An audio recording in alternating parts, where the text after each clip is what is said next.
Very good afternoon to all brothers and sisters in the Dhamma. So today is the 7th January 2024, Sunday. This is our first Sunday class for the year 2024. We have completed almost all the transcript. So now this year, like I intend to, we will restart the Heart Sutta. So this Heart Sutta is a very comprehensive transcript book, compiled over a period of 15 months of my Sunday class sharing at Wu Ping Jing Se. So Wu Ping Jing Se is a Mahayana Vihara situated in section 11 of Petaling Jaya, Malaysia. So this particular book has all the essential Dhamma and provisional teachings of the Buddha that you need to understand to develop clear understanding of the sainthood way cultivation.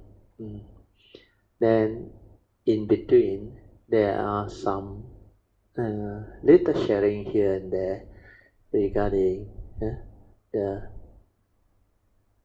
Bodhisattva way, but not much were elaborated or taught. So if you can attentively follow this series of sharing, which we took about 8 months to complete in the year 2020 when the MCO started, when we decided to go on Zoom. So now is our second session to go through this Heart Sutta book again. So hopefully more and more Kalyamita can develop the understanding and faith to cultivate this teaching. In fact, the last sharing in the year 2020, a few Kalyamita benefited, especially Sister Poching. You must listen with a clear mind, clean slate. Assume you don't know anything. Don't let your past knowledge come in and interfere with what you are listening.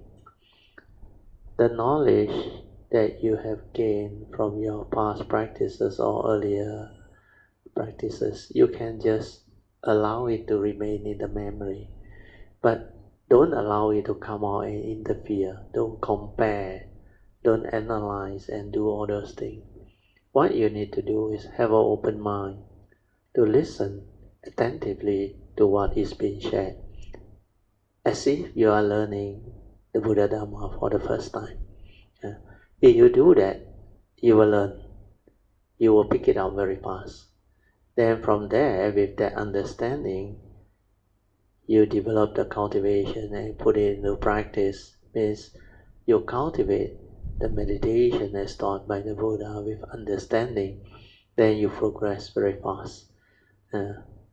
Then you will start to see the big difference between awareness-based meditation and the usually practiced thought-based meditation that most Buddhists or cultivators of the way use or do. Ability to realize the big difference between awareness-based meditation and thought-based meditation is very important. But that stage is only required when you want to walk the Bodhisattva way later on. But initially, it's good enough to understand what sati is. So what sati is has been clearly defined under this Heart Sutta book. I have defined it very clearly. I said sati is awareness before the knowing. Means to be in the state of sati or mindful, you must have a mind that is without thought. You just aware before the aggregates of mind come in, before the perception, before the feeling, before the thinking, sankhara activity. But the pure consciousness is okay. The pure consciousness as an aggregate before the content go in, that one is okay. That one is actually that nature within your true mind, the pure awareness nature. But that nature is just aware. And that is what the true mind is. That is what sati is, aware. So all this are being shared inside the Heart Sutta. Then how to relate it to the cultivation to develop heedfulness, apamada, is also shared.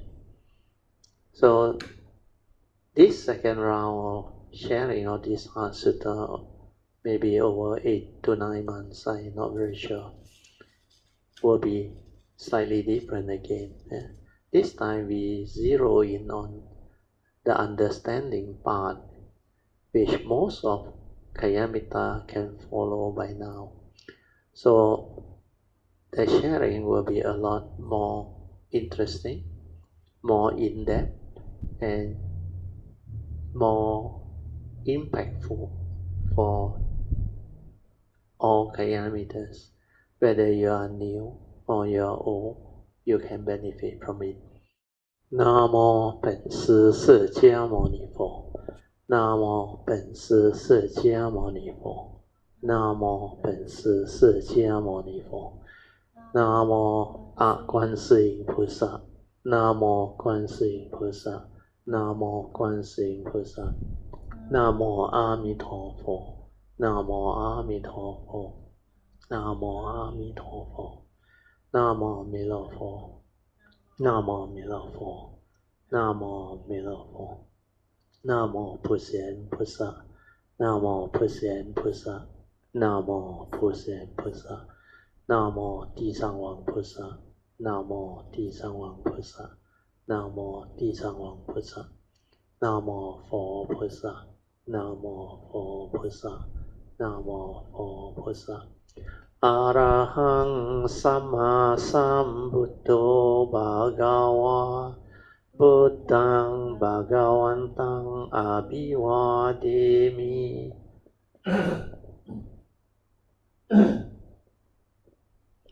สวากาโตภะคะวะตาธัมโมธัมมังนัมมัสสามิสุปฏิปันโนภะคะวะโตสาวกสังโฆสังฆังนามามิ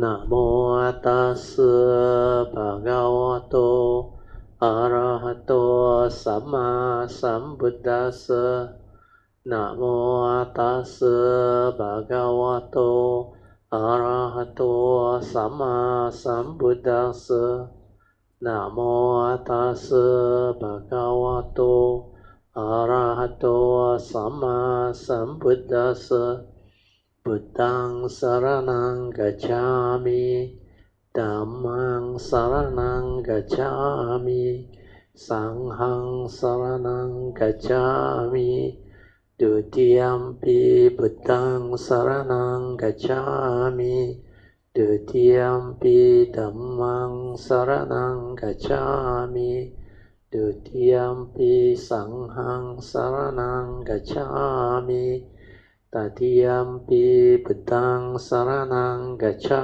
มิตติยัมปิธัมมังสรณังกัจฉามิตติยัมปิสังฆังสรณังกัจฉามิปานาติปาตาเวรมณีสิกขาปะทังสมาธิยามิอาทินาทานาเวรมณีสิกขาปะทังสมาธิยามิก Kamesu Michachara Veramani Sikkhapadang Samadhiyami Musawada Veramani Sikkhapadang Samadhiyami Suramiraya Majapamadatana Veramani Sikkhapadang Samadhiyami Sadhu Sadhu Sadhu. Okay, let's pay respect to Bhajan. Buddhang Pujami Dhammang Pujami Sanghang Pujami. Invocation to the Devas. In this universe in the entirety, let the deities and Devas come here. Let them hear the good teachings of the King of Sages, which gives heaven and release, Nibbana. This is the time to listen to the teaching. This is the time to listen to the teaching. This is the time to listen to the teaching. Samanta Chakawalesu Atra Gachantu Devata Saddhamang Muni Rajasa Sunantu Sakemokadang Dhamma sabanan kalo ayang badanta Dhamma sabanan kalo ayang badanta Dhamma sabanan kalo ayang badanta Namo tassa bhagavato arahato samma sambuddhassa Namo tassa bhagavato arahato samma sambuddhassa Namo tassa bhagavato arahato samma sambuddhassa Iti peso bhagava arahang samma sambuddho Vijja charana sampanno sugato lokavidu Anuttaro purisa dhamma sarati Satta deva manusanang buddho bhagavati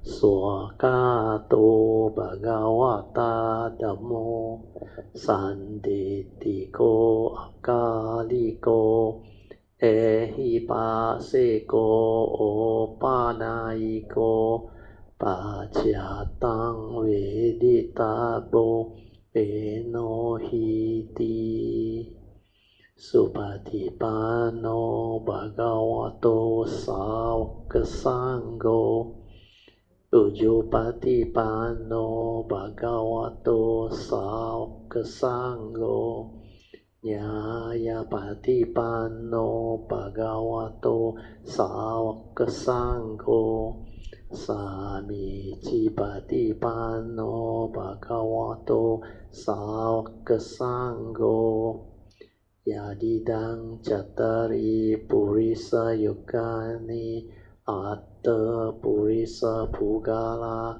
esa bhagavato sāvaka sangho ahuneyo pahuneyo dakineyo anjali karaniyo anutarang punyang ketang Lokasati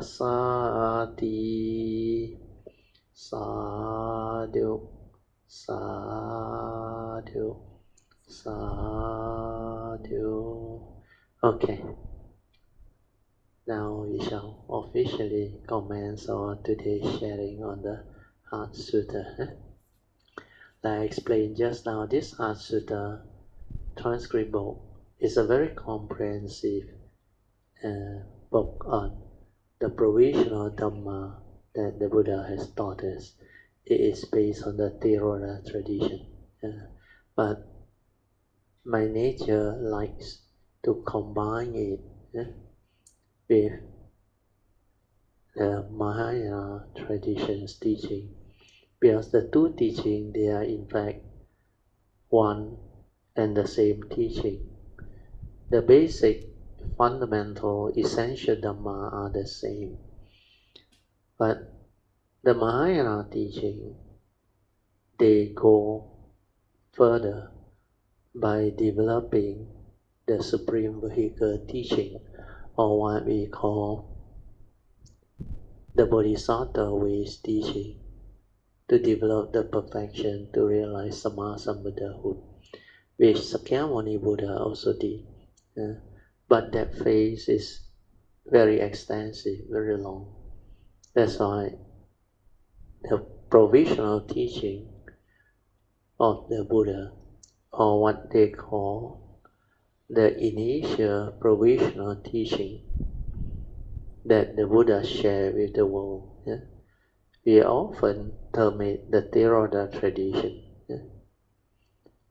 These teachings are very useful too, but they are not the Supreme Vehicle teaching. But they are essential to develop the basic understanding to penetrate the higher teaching. So that's the reason why this provisional teaching was taught. Then, like what the Buddha have explained, then he asked the bhikkhu when he was at this, I think, Simsapa grove. He picked up a handful of leaves from the forest, and he asked the bhikkhu, which is more, the leaves on my hand or those in the forest above and below? So the bhikkhu replied, definitely is the leaf that is in the forest above and below. They are so much more than the handful that you have held. So at that time, Sakyamuni Buddha explained, he said, likewise or similarly, he said, what I have taught you all, he said, is just this handful of leaves. And what he has realized or comprehend is like the leaf in the forest, both above and below. Then he gave the reason why, he said, but he never says a provisional teaching. He said, for these are the essential teaching that is conducive in the here and the now for cultivator of the way to realize the enlightenment leading to Nibbana, or the cessation of form and mind. That's why he just taught that handful. But what he had realized is the leaves that is in the forest, both on the ground and above, which is a lot more. And the analogy is very beautiful. Yes, the Supreme Vehicle, Bodhisattva way, is really extensive. It's like the leaf in the forest. So for you to learn that, comprehend that, it's not easy. That teaching is very profound. And without the fundamental, basic teachings of the provisional Dhamma, or the handful of leaves, which the Buddha summarized it as the Four Noble Truths, then he turned it 3 times. That's why you have 4 times 3, the 12 modes. And this one are the essential teachings of the Buddha. So the Four Noble Truths is like the whole of his understanding summarized. The provisional teachings understand, summarized into the Four Noble Truths. And he called them Noble Truths because these are truths that can make you noble ones. And during the time of the Buddha, noble ones are the enlightened ones, the Aryas, because they are very noble in all aspects of life. That's why they have noble qualities, representing the embodiment of the Noble Eightfold Path, which is the path that will lead to the end of all suffering. And this is what enlightenment is all about. So all this understanding are essential. That's why I wanted to go through this Heart Sutta book over a longer period of time for the second time. The first time was, like I explained, during the MCO. Because of circumstances, we need to go on Zoom. Then in preparation for the next retreat, I say, we will go through the Heart Sutta, take our time. That's why it was developed over a period of 8 months. But that one helped many Kayamitas, especially Sister Poching and some. It brings forth clear understanding. What is important is, like I shared early on, even Sister Poching herself also shared, is to listen to it attentively with a clean slate. Assume you don't know anything about the teaching. Whatever knowledge you have, keep it in the memory. Don't let it interfere with your listening.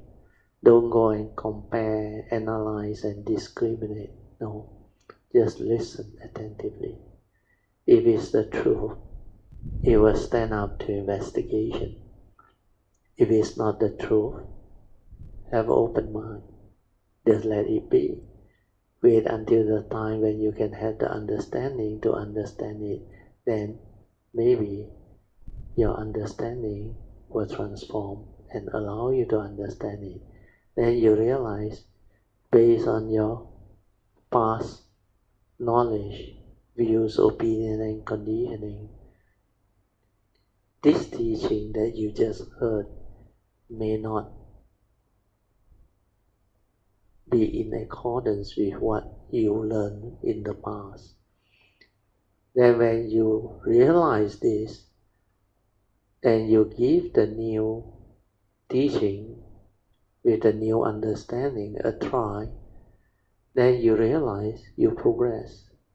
And you progress very fast because with this new understanding, you meditate differently. You meditate with understanding, following the instruction and all the teachings, developing the inner mindfulness or awareness, following the awareness-based teaching. No longer wasting your time on thought-based teaching, doing all those thought-based activity or method technique and various so-called meditation without proper understanding. So all these are important understanding that you must develop. Okay, now we will start on the Heart Sutta purport. I will read the title first. Heart Sutta cum meditation classes, because this Heart Sutta cum meditation classes session, they were being done on a Sunday class, stretching over 3 hours. Normally we start at 3 p.m. and at 6 p.m. The first 1.5 hours will be the Dhamma sharing. Then after that, we normally have a 45 minutes of meditation, awareness-based meditation. Then the last 45 minutes is for Q&A, question and answer. That's why inside this Heart Sutta book, there are a lot of very good question and answers session that has been developed and shared. Then you can develop a lot of understanding from this Q&A. Then because we follow this Heart Sutta book. This Heart Sutta book, we follow the commentaries by Master Hsuan Hua. So his commentary set up a lot of very good format actually. But I added in certain understanding that is essential to comprehend this Heart Sutta teaching. Because basically the Heart Sutta is a Mahayana teaching. It is actually the teachings of Kuan Yin Bodhisattva or Avalokiteshvara Bodhisattva. They call it the Prajna Paramita teaching, means perfection of wisdom teaching. That's why this Heart Sutta is very profound, very penetrative when you can develop the understanding of it. But to comprehend it, you need to also understand the teachings of Huineng, Master Huineng, because the realization of this Heart Sutta teaching can only come about once you have realized your true mind, your pure awareness nature. Without it, you can't. So because of that, I added in and introduced the Sixth Patriarch Platform Sutta and also the Xu Yun Lao Hesang, Master Hsuan Hua's teacher's biography and how he gained enlightenment. So all these are in the sharing, and when we go through this Heart Sutta book, you can actually come across them and develop clear understanding of them, and it will assist you in developing the understanding to penetrate the provisional teachings of the Buddha, leading to all the enlightenment in the here and the now, the sainthood way from Sotapanaship until Arahantaship. Then for those who have the causes and conditions to go the Bodhisattva way, it can continue, allow you to continue the cultivation to take on the Bodhisattva way to realize eventually Sammasambuddhahood. Okay, so Heart Sutta ka meditation class short notes compiled from the weekly Sunday Heart Sutta ka meditation classes conducted by me, Brother Teo, at Wu Ping Xing Se, Mahayana Vihara. The address is section 11, Jalan 8, number 4, Petaling Jaya. Okay, you go to the next page, table of content. Okay, the table of content, this second edition has a more complete, detailed table of content. The first edition, at that time, we don't have the time to put in the table of content because we were more keen to get the book out so that it can benefit more people. But because of causes and conditions, many things happen that need us to come out with a second edition. And this second edition has added in a lot of sub-heading for the various Heart Sutta classes. And these subheadings are very important, very useful, because it highlights most of the important essential Dhamma teachings of the Buddha that you need to develop understanding of. And they are like important pointers for you to develop wisdom and understanding. So you look at, initially of course I will go through you the introduction and the acknowledgement, that one later I will read. Then you look at the first Heart Sutta class. First Heart Sutta class, we have definition, followed by the Heart's of Prajnaparamita Sutta means the Heart Sutta, the whole of it. We had the English and the Mandarin, side by side, printed out for cultivator of the way to read through so that you can develop the initial understanding of what this Heart Sutta is. So for most people who are not familiar or who don't have a good base of Mahayana teaching of the Heart Sutta, if you come from the Theravada tradition, you may have problem in understanding the Heart Sutta. Not only understanding the Heart Sutta, I realized initially many Theravada practitioners find it difficult to accept what is being spoken in the Heart Sutta, especially when that part on form is emptiness. Emptiness is form. They find it very difficult to comprehend and develop the understanding. That's why to them, they tend to have doubt of what this sutta is all about. And after hearing some of this not so favorable comment, they tend to believe those comments. Say this is definitely not the Buddha's teaching. It is not found in the Theravada tradition. So that misunderstanding do arise. But don't worry. Like I say, have an open mind. Assume you don't know. Then follow. Then listen. And then later on you will understand.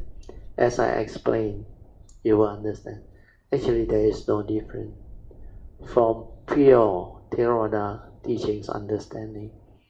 You can also understand the Heart Sutta. No difference. So all these are explained.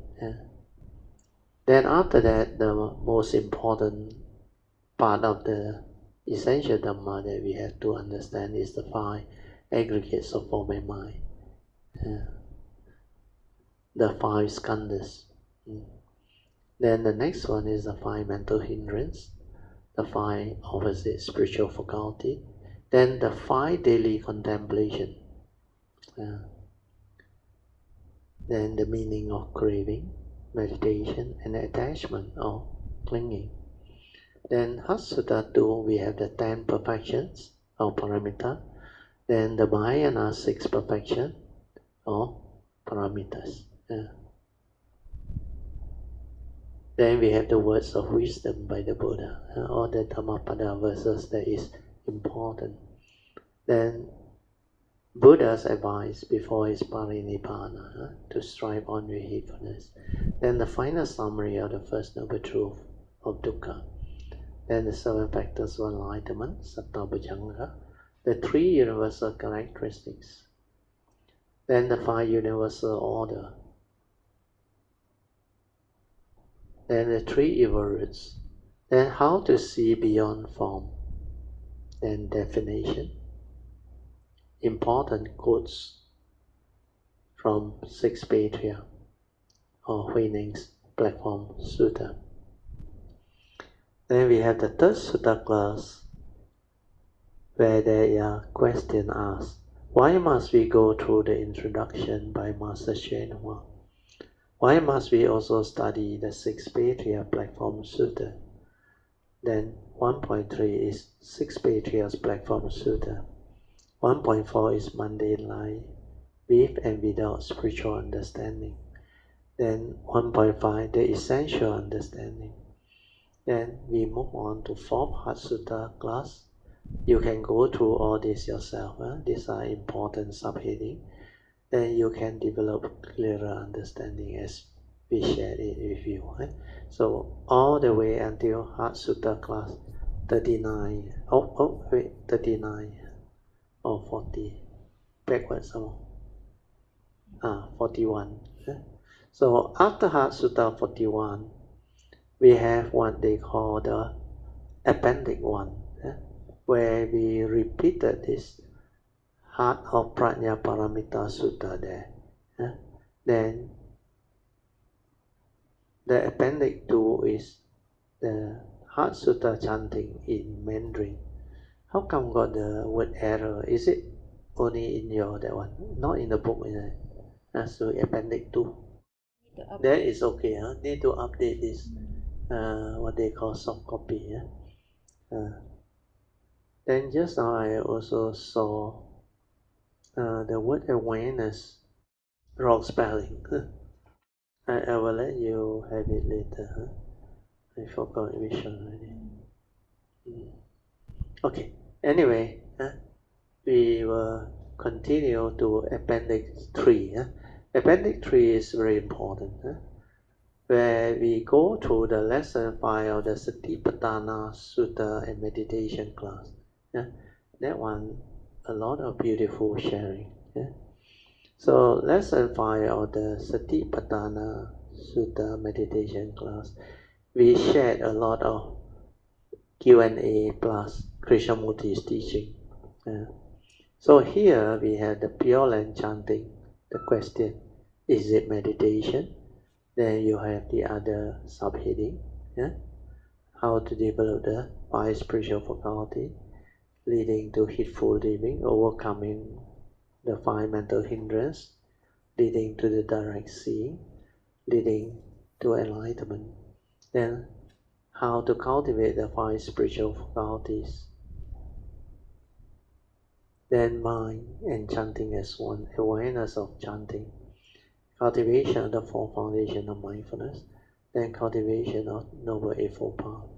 Then under section 2, understanding the essence of the Buddha's teaching means what is heedfulness.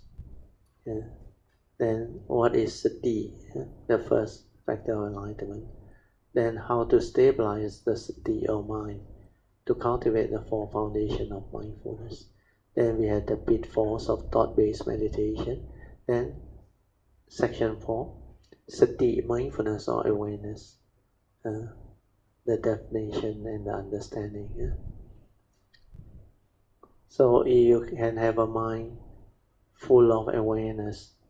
That's why mind fullness, full of what? Full of awareness, then that is sati. But it is full of thought, that is not sati. Then be with the moment without thought. The moment you are without thought, the true mind arises. Sati or awareness arises. So definition of sati. Sati is pure awareness before the knowing. General spacious awareness. Awareness and clear comprehension, sati, sampajana. Awareness is a silent and choiceless observation of what is. This one is the definition from J. Krishnamurti, which is also very good. So what is silent? What is awareness? Then choiceless, not making any choice or decision. Then listening attentively without thought. Sakkayaditthi and the 3 evil roots. Be constantly aware and heedful. Vigilant or awareness is not discipline or focused attention, the meaning of what is. Self-delusion and seeing things as they are, the space between thought. Training the heedless or mundane mind. Understanding the content of consciousness. Silence the mundane mind to develop wisdom or understanding. Awareness is not determination. The awakening, the mystery of life unfold. Voluntary, involuntary, and spontaneous action. Check and question the thought. Habitual tendencies and memory. Wisdom, understanding fully and completely. Then of course we have Appendix 4, 31 plane of existence. Appendix 5, 10 Dhamma rhymes, Sifa Jie. And Appendix 6, training the mind. This is also useful. And Appendix 6A was added under the second edition, Trinity to understand cultivation, that triangular chart, Trinity chart. Then a trained mind and untrained mind, training the mind. Important of sati to walk the path of Dhamma. Then important advice to meditator or cultivator, using the silent mind or samasati, pure awareness, to cultivate. There are 5 ways to overcome unwholesome thoughts. So these are all highlighted. Then the Dhammapada verse 153 or 154 on the house builder. Then Appendix 8 also added Avijja Sutta. Then Appendix 9 is the 3 turning and 12 mode of the Four Noble Truths. Okay, then we have the indices. Okay, I read to you the introduction. This one is useful. First edition dated February 2012, where we printed it. So Sister Lee Siu-Gek, Agek, had in the year January 2012 invited Brother Teo to visit Wuping Jingse Vihara.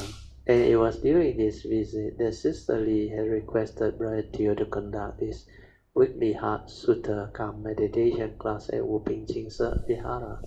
So the first Heart Sutta class, Calm meditation class, commenced on the 12th of February 2012.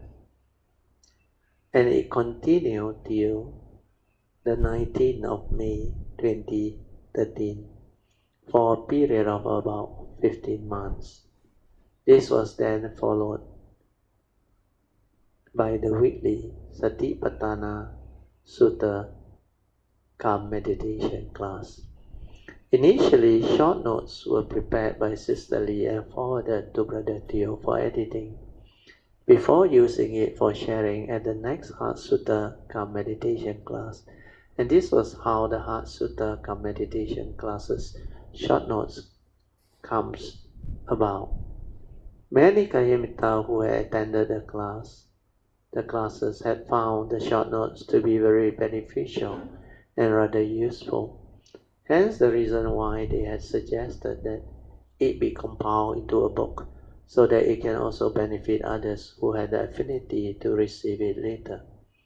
So these short notes can also help those of the Theravada tradition to have a better understanding of the Heart Sutta teaching of the Mahayana tradition, because Brother Teo had managed to link the Heart Sutta teachings to all the various essential Dhamma of the Buddha as recorded in the Theravada tradition, so that Dhamma practitioners and cultivators of the way can have a much better understanding of both traditions' teaching and see clearly how they are related to each other.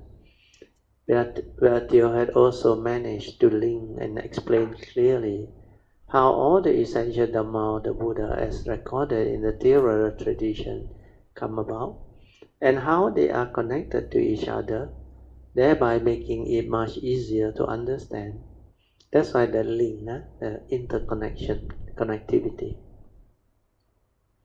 In fact, the essence of the Buddha's teaching is just the Four Noble Truths, and all the other essential Dhamma or teachings are spin-off from it.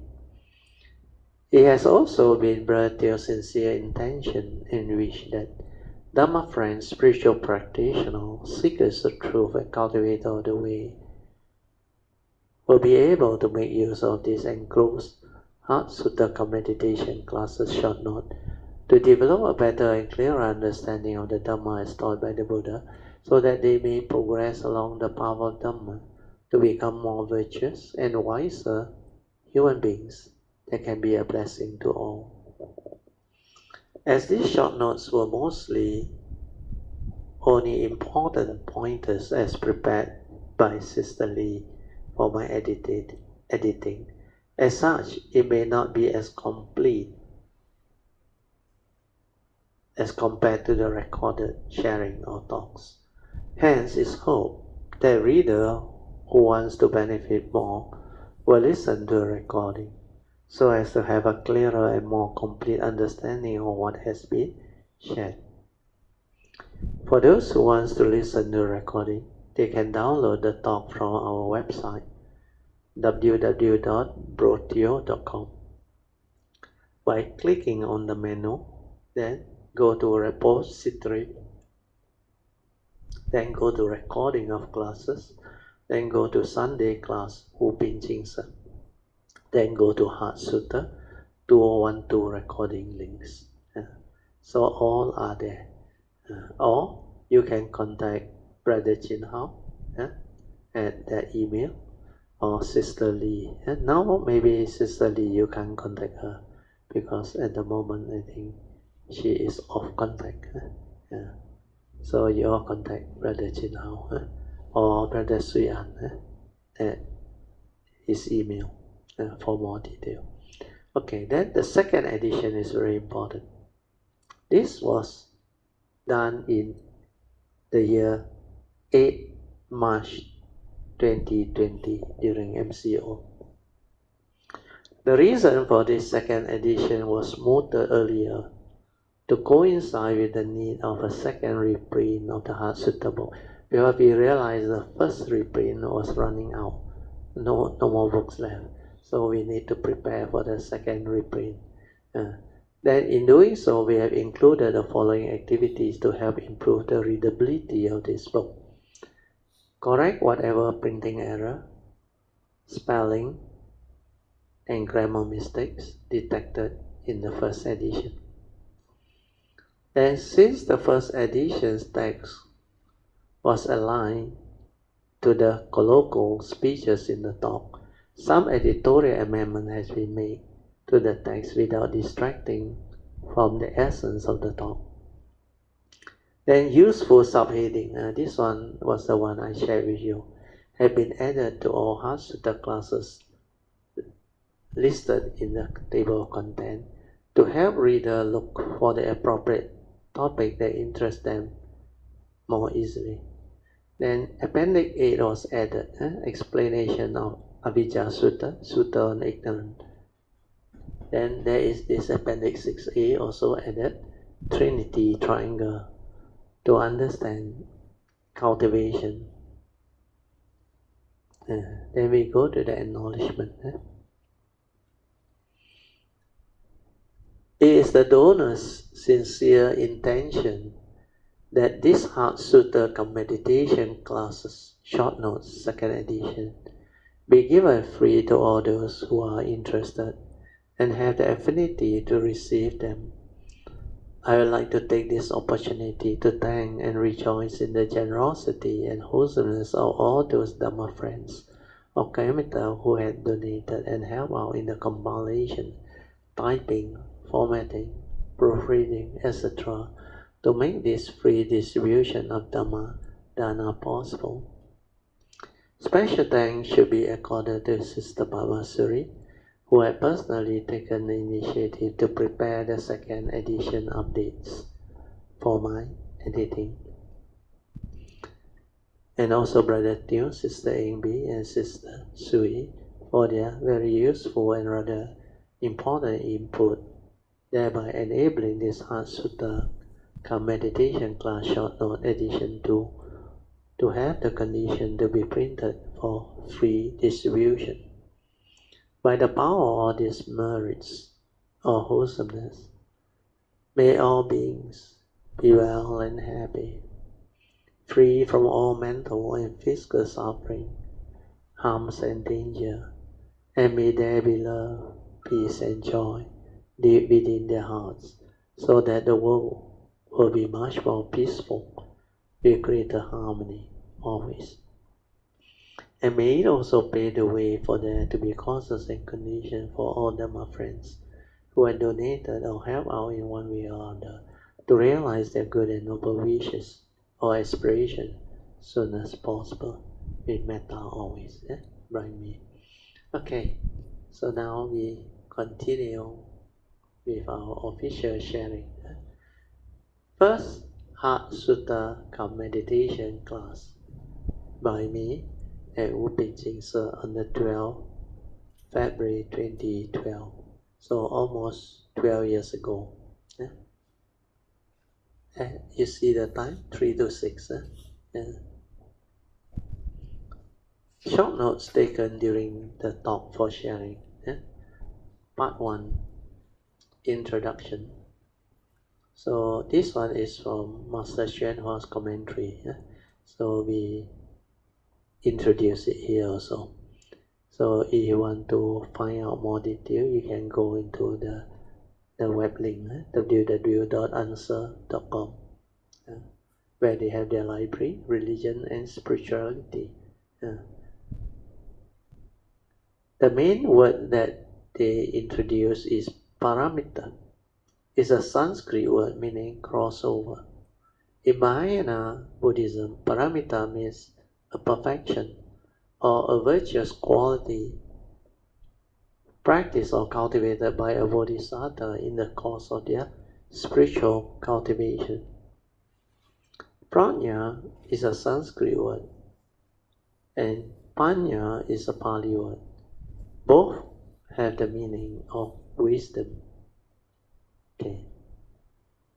Then we go to the Heart Sutta, the English translation. This one is based on Xuan Hua's translation. But I adjusted a bit of the English words to make the sutta more easy to follow or comprehend. The Heart of Prajna Paramita Sutta. So this is the whole of Heart Sutta. When Avalokiteshvara Bodhisattva or Kuan Yin Bodhisattva was practicing the profound Prajna Paramita, he illuminated the five skandha, or we call it the five aggregates of form and mind, and saw that they are all empty, and he crossed beyond all suffering and difficulties. So this word illuminated is very important. When you cultivate the Bodhisattva, you also go through the 5 stages of Bodhi mind development. So under the 3rd stage, Bodhi mind that illuminate that nature, that is the one. So when you finish the 3rd stage of Bodhi mind development, you can have this ability to develop the Bodhi mind that can illuminate that pure awareness nature or our inner nature clearly. That's how Kuan Yin realized this Heart Sutta. When he did that, he realized that they were all empty, the 5 aggregates of form and mind. And because of that, he crossed beyond all suffering and difficulty. So no more delusion, no more clinging, grasping. As such, no more suffering. Then in the sutta, he told Sariputta, he said, Sariputta, form does not differ from emptiness. Emptiness does not differ from form. For form itself is emptiness, and emptiness itself is form. So too are the aggregates of feeling, cognition. Shenhua used the word cognition. Most Theravada traditions use the word perception. They are the same. Then the 3rd aggregate of mind, he used formation. Actually is Sankhara. Sankhara is more than formation. But Shenhua chose this word because it comes from the word mental formation.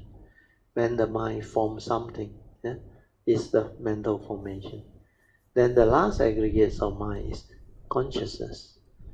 That's why not only the form aggregate is empty, so too are feeling, cognition, formation, and consciousness. Because they exhibit the universal characteristics of impermanence. Then when you attach and cling, suffering will be the result.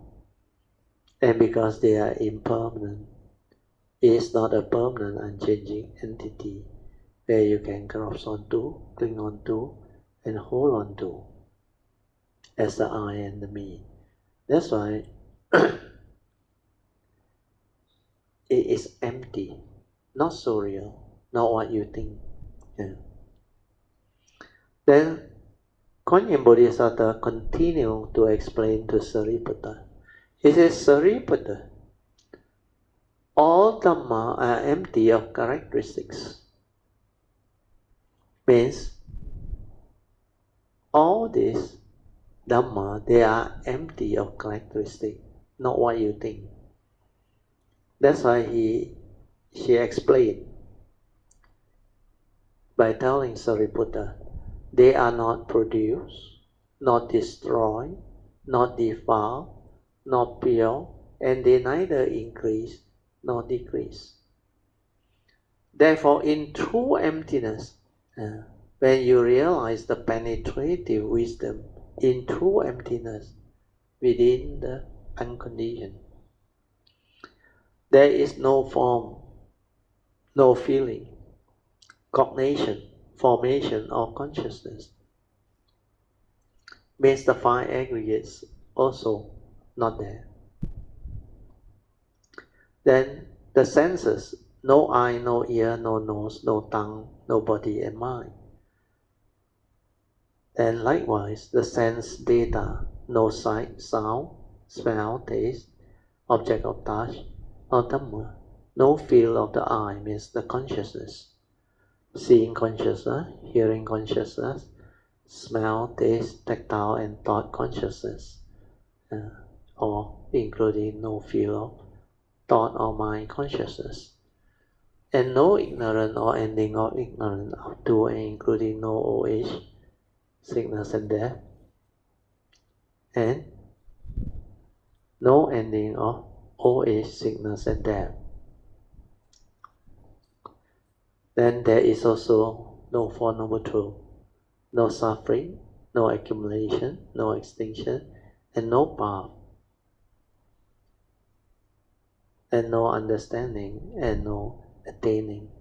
So this one is the Heart Sutta way of presenting it. Means in true emptiness, all these don't exist. All these that he said don't exist, they actually appear in the Buddha's teaching, in the essential Dhamma. Because in true emptiness is the unconditioned. But all these exist within the conditioned world. That's why there is no contradiction. People who don't understand say, how can? The 18 sense line, the Buddha talk about it. The five aggregates, the Buddha talk about it. The Four Noble Truths, the Buddha talk about it. Old age, sickness and death, First Noble Truth, reality, the Buddha talk about it. But Heart Sutta say don't have.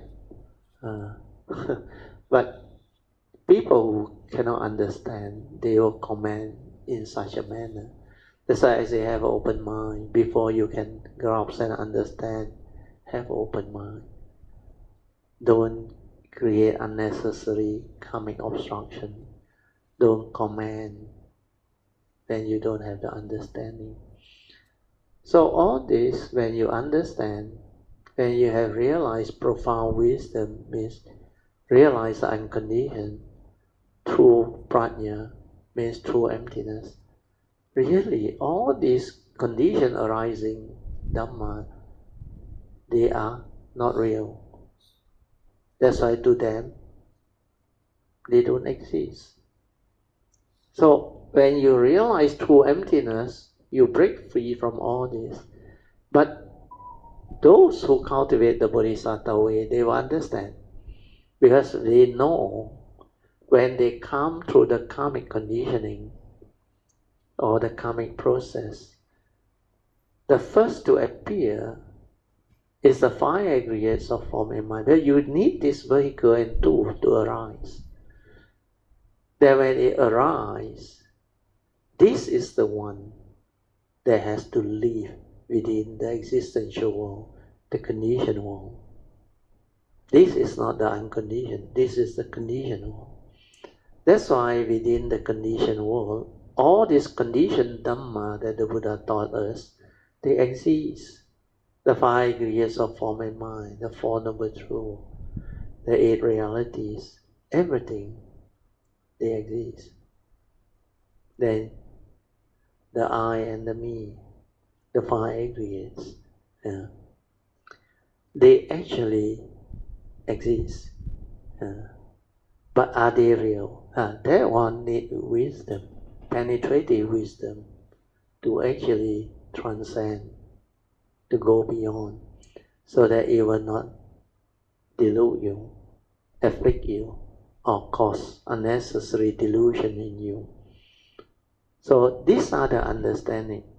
So when you have the understanding, when you come with the five aggregate of form and mind, whether through the normal birth, which is due to avijja, or as a bodhisattva, you come through the pure mind, that one is without avijja. You will understand that this five aggregate of form and mind that arise is subject to karma, the law within the existential world.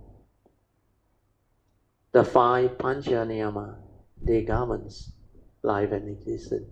Yeah.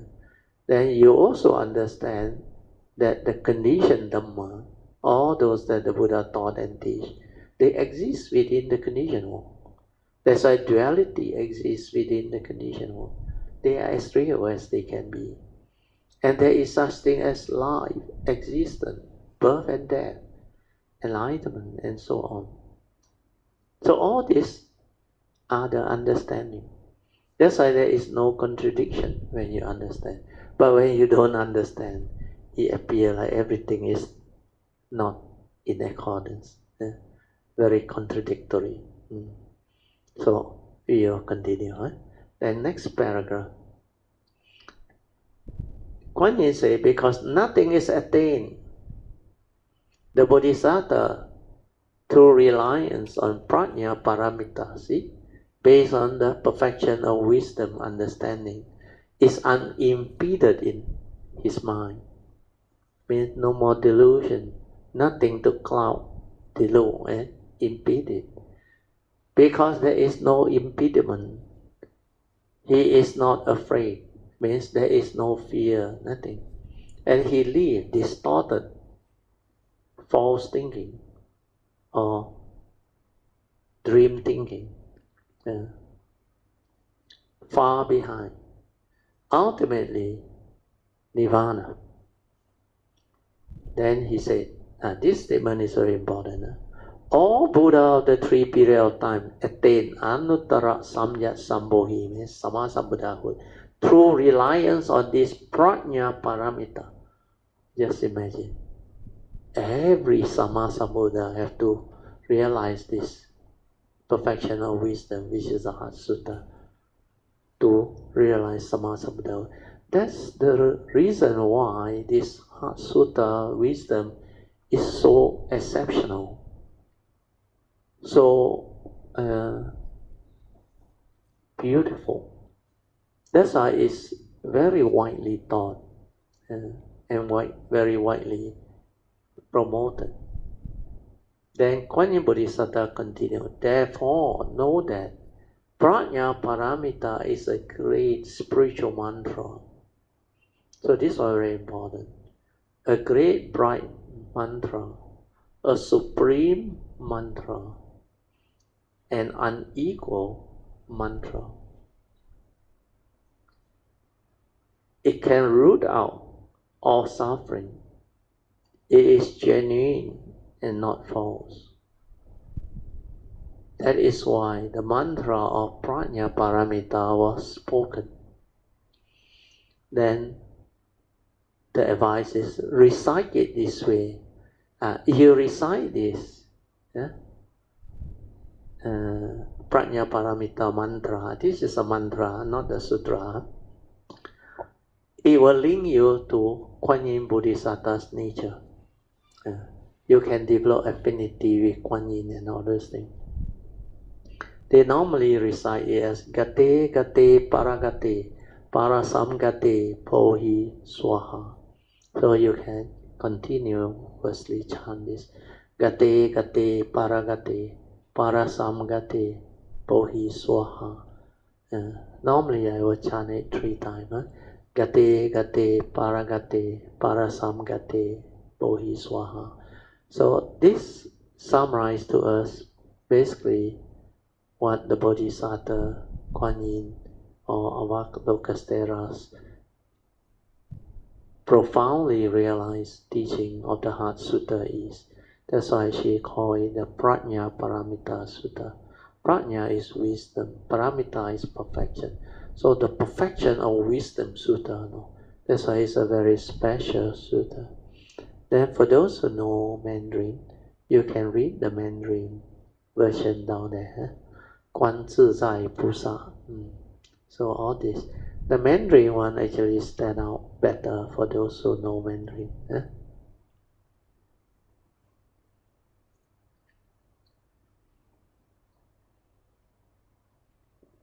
Okay. What's the time now? Oh, still early. We will stop at 4:30. Okay. So now we can go into this 5 aggregate of form and mind officially.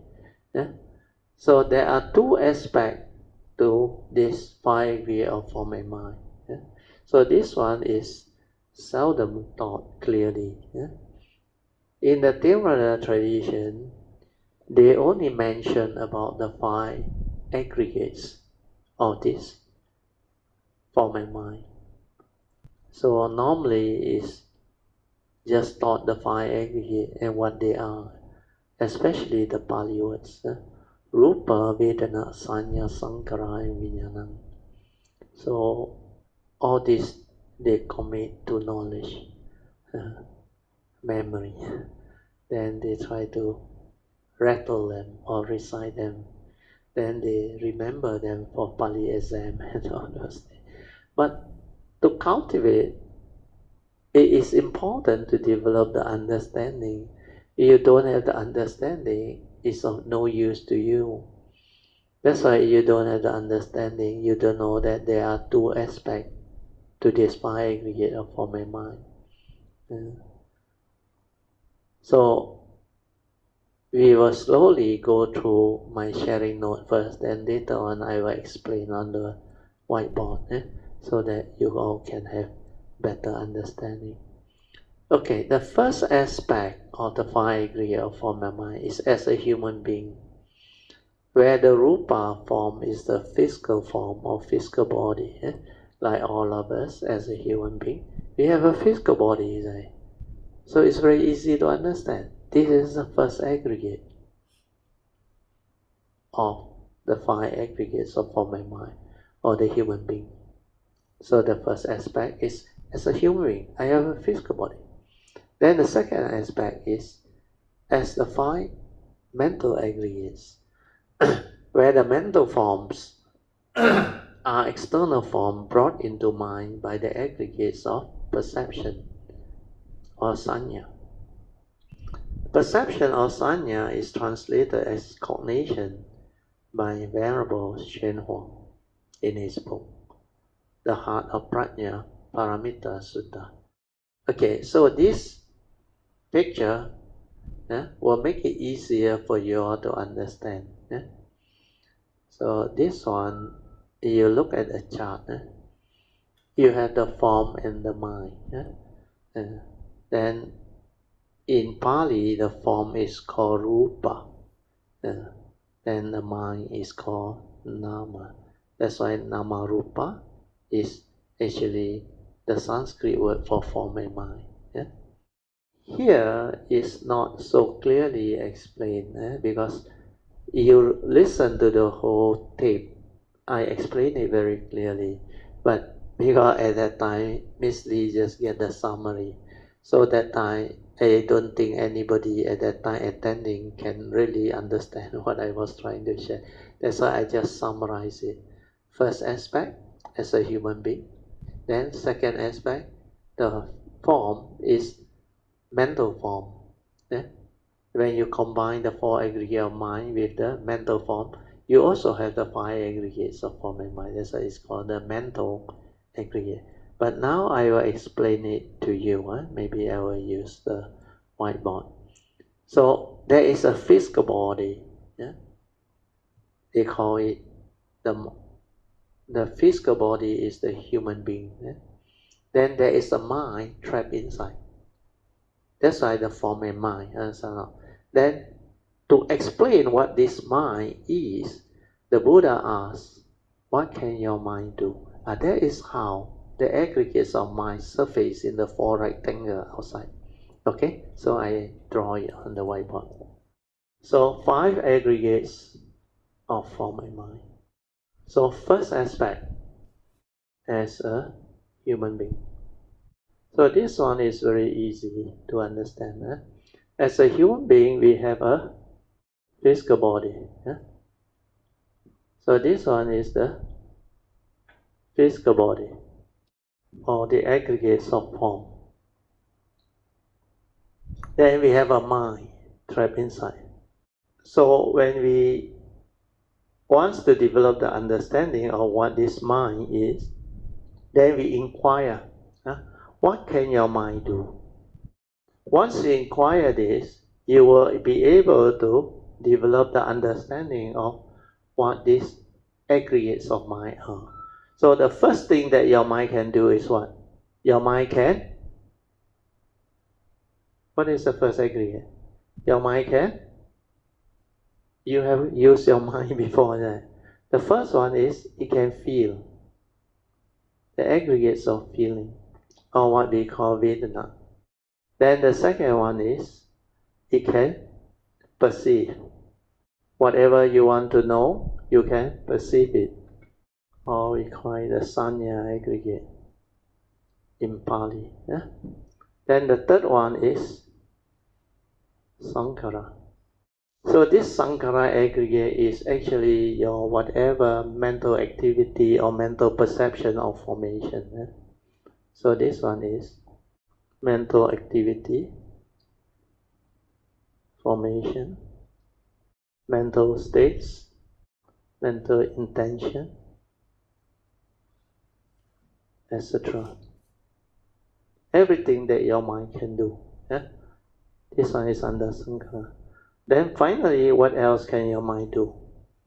Apart from this feeling, perception, activity of mind, and finally you can become conscious. Yes, we have a mind with the senses. We can become conscious of what we see, what we hear, what we smell, what we taste, what we tactile feel and think. So consciousness is called Vijnanam. So you were to add this. This one is the first aggregate. 1 plus 4.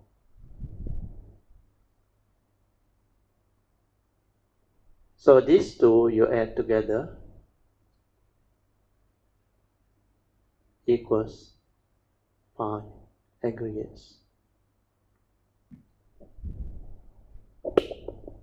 Physical form, first aggregate. Then you got 4 more aggregates of mind. What can your mind do? Your mind can feel, your mind can perceive. It can arise mental thinking, activity, formation, even planning, scheming. Whatever that your mind can do is the capability of your mind to perform that function. Sankara activity. That's why Sankara Sanya create the thinking, the mental state, the manifestation. Then the last thing that your mind can do is it can become conscious. Conscious of what you see, what you hear, what you smell, what you taste, what you tactily feel and think. So together with the form, this is the first aspect of the 5 aggregate of form and mind. Then the Buddha said there is a second aspect, mental 5 aggregates. So here, as far as we know, the mind has 4 aggregates. So this is basic. Feeling, perception, Sankara, and consciousness. Then how did the 5th aggregate come in? So the 5th aggregate is external form brought into mind via Sanya aggregate, or the perception aggregate. So when this one add on to this external form, which is 1 aggregate, this one 4 aggregate, again you have the 5 aggregate. So this one become the mental 5 aggregate. And this is basically what we call the thought. When you input that mental external form into the mind also has the 4 aggregates of mind plus the external form become the 5 aggregate. And this one is the content of consciousness. So the consciousness, which is pure, initially spacious awareness, when you perceive, you shrink that spacious awareness into a small space, then you input the content with the external form. And that one trigger off the thought.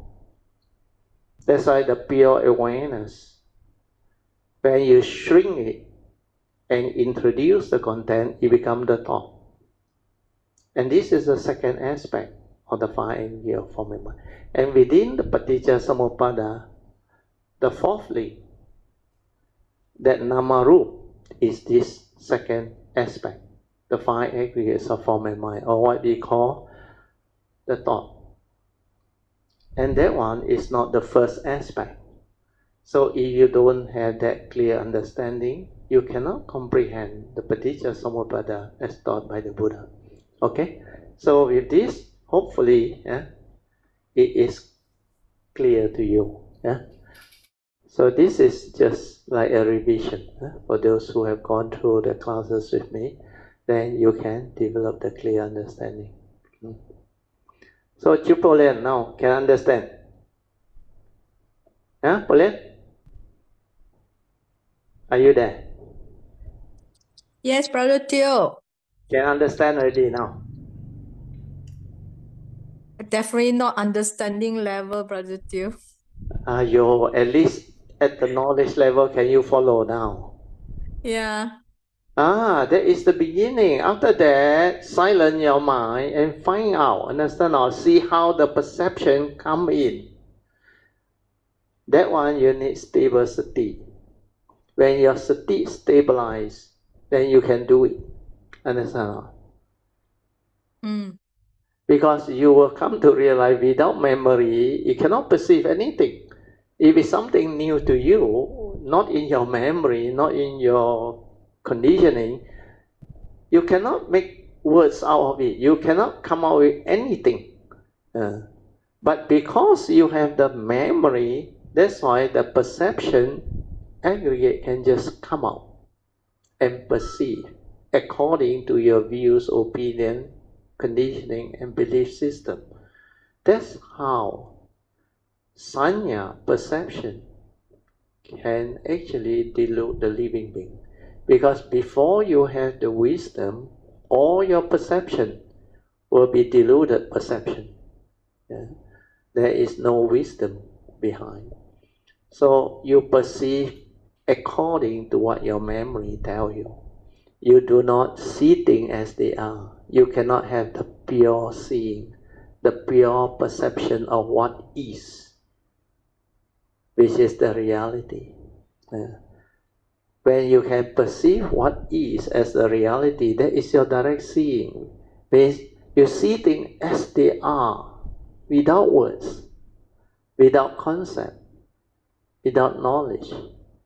It's just that thing, suchness, as it is. Like the baby, newborn baby, without any memory. They very cute. They see things as they are. But that type of brain and mind is of not much use when it comes to spiritual cultivation. You must have the memory with its conditioning, belief system, everything, and yet you can see like a baby. That one is the real transformed mind of a cultivator. A cultivator with that transformed mind will see things as they are with that pure awareness nature. They don't act according to memory. They don't see things from their conditioning, belief system, and memory. Views, opinion, conditioning, belief system, etc. Even phobia or what. That one cannot come in and interfere with their seeing. They see things as they are, vividly, clearly. And that one, no delusion on. That one is like every being that can see, they will see it the same way, exactly, just the way it is, cannot be otherwise. No two version one. That's why there is no conflict, no argument, no misunderstanding, nothing. They see the reality, they see truth, they see things as they are. And you can use whatever words or language to describe it. But ultimately, those who see, they always see. And whatever word they use, they will point towards the same seeing. So this is the beauty of this awareness-based understanding of the teaching. When you don't have sati, mindfulness or awareness, you cannot understand this teaching. Okay? So now we go back to the notes. Hopefully by now you can develop the understanding. Okay, so now perception or sanya is translated as cognition by Venerable Xuan Hua under his book, The Heart of Prajna Paramita Sutta. Then this five aggregate in picture form is now easy to understand. Vedana is feeling. Sanya is perception or cognition. These are Pali words. Then Sankara is mental formation, activity, etc. And Vijnana is consciousness. And this is what we call the four aggregates of mind. Together with the mental form, it becomes the five aggregates, the second aspect. The first aspect is the physical form. The form is a physical form. So the mind is the four rectangle outside. So when you look at it with understanding, then you come to know the Vijnana is like the receptacle, understand? A container to receive the content of consciousness. So the content of consciousness are your Sankara. And Vedana, Sanya, they are also part of Sankara. So when you combine all this, Vedana,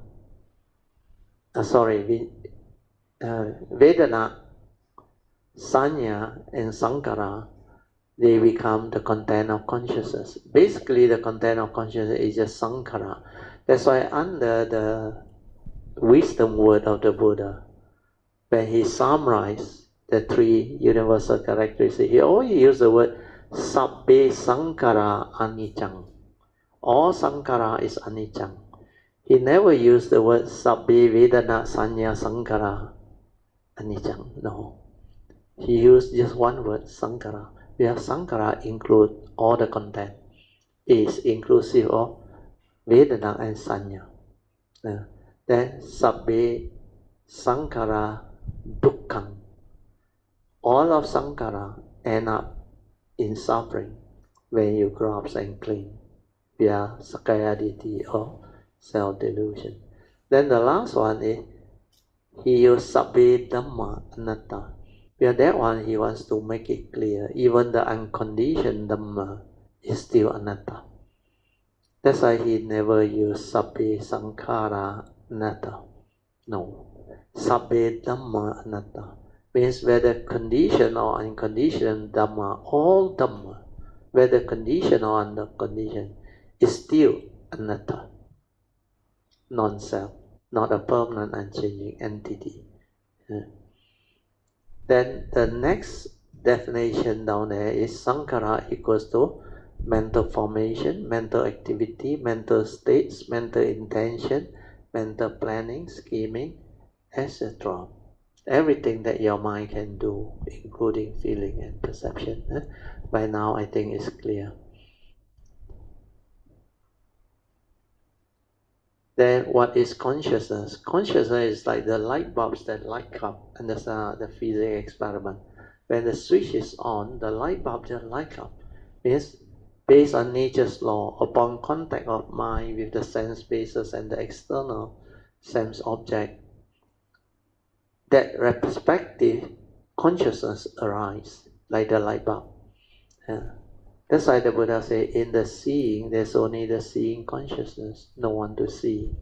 So this consciousness is like the receptacle, pure consciousness, pure awareness, before the content goes in. But the pure consciousness, before it shrinks, that is your true mind. But after it shrinks, it becomes the thought. That's why thought is limited. It's no more than spacious awareness. The whole, the oneness, is fragmented, it shrinks into a limited space. That's why thought becomes egoic before you have the enlightenment or the wisdom. So all this understanding will be there. Then you have the sixth sense door. The sixth sense basis.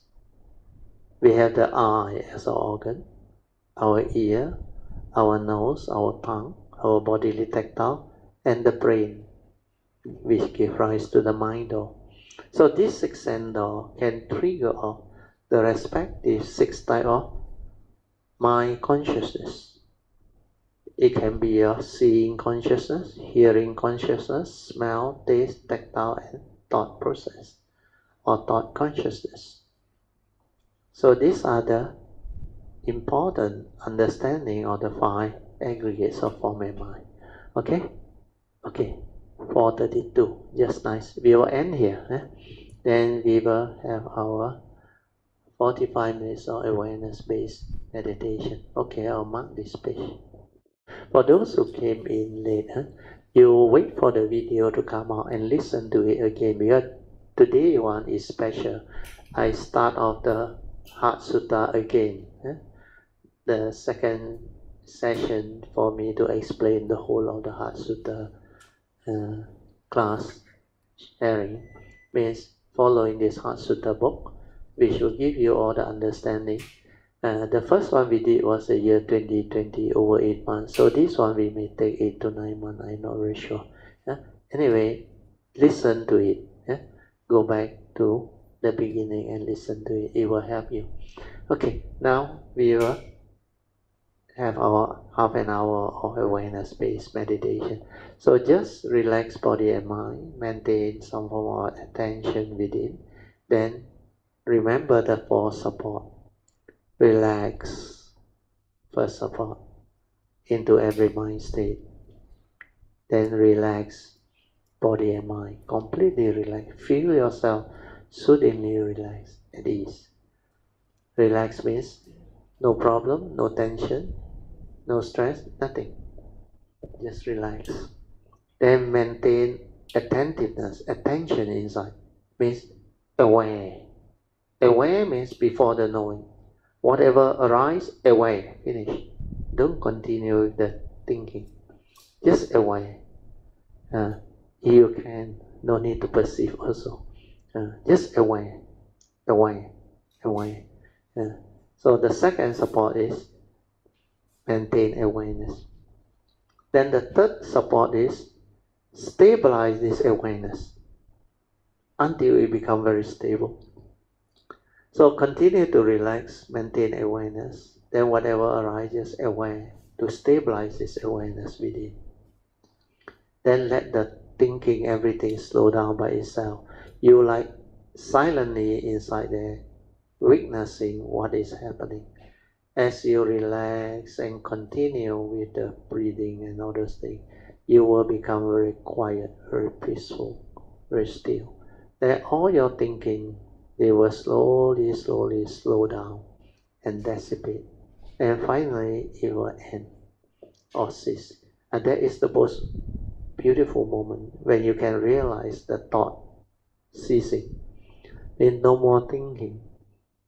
Then what remains? What remains is the pure awareness nature.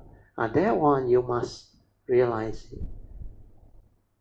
You must stay with it and let it stabilize. But from there, the thinking come out very fast. The thought process, they arise very fast. Okay, so now I will let you meditate on your own. For those who still wants to be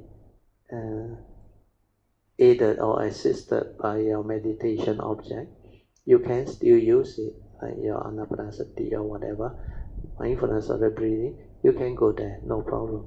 Just relax, maintain awareness, means maintain that mindfulness and develop it until it's very stable, until the body and mind move as one, or the in and out breath, breathing in away, breathing out away.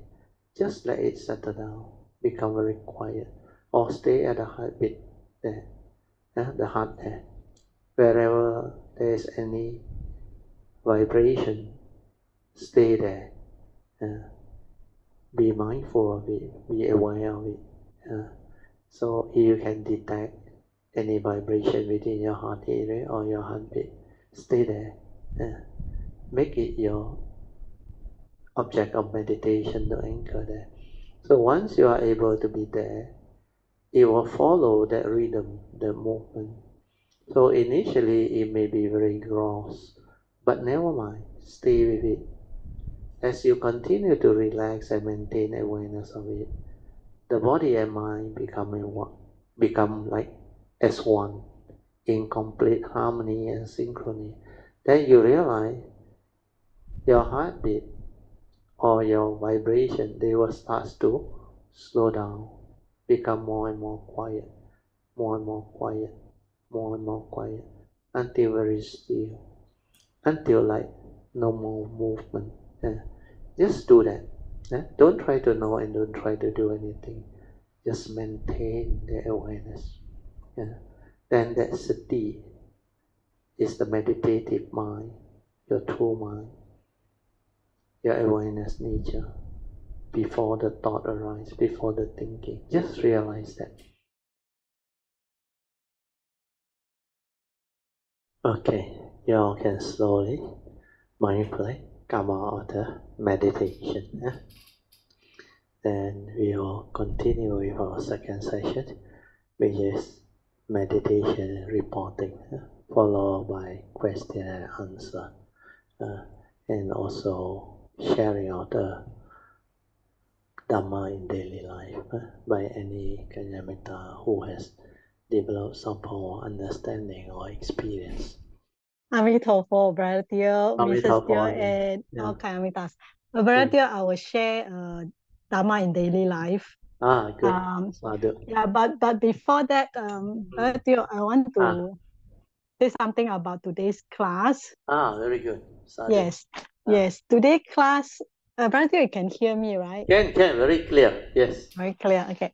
Yeah, the Brother Teo is actually I was like not say surprised lah, but I didn't expect that Brother Teo going to share Heart Sutra on Sunday again. So I was like, wow, very good. So people that missed the last they can Heart have Sutra, it. They can have it now. You see, people like example, I was thinking of Brother TK.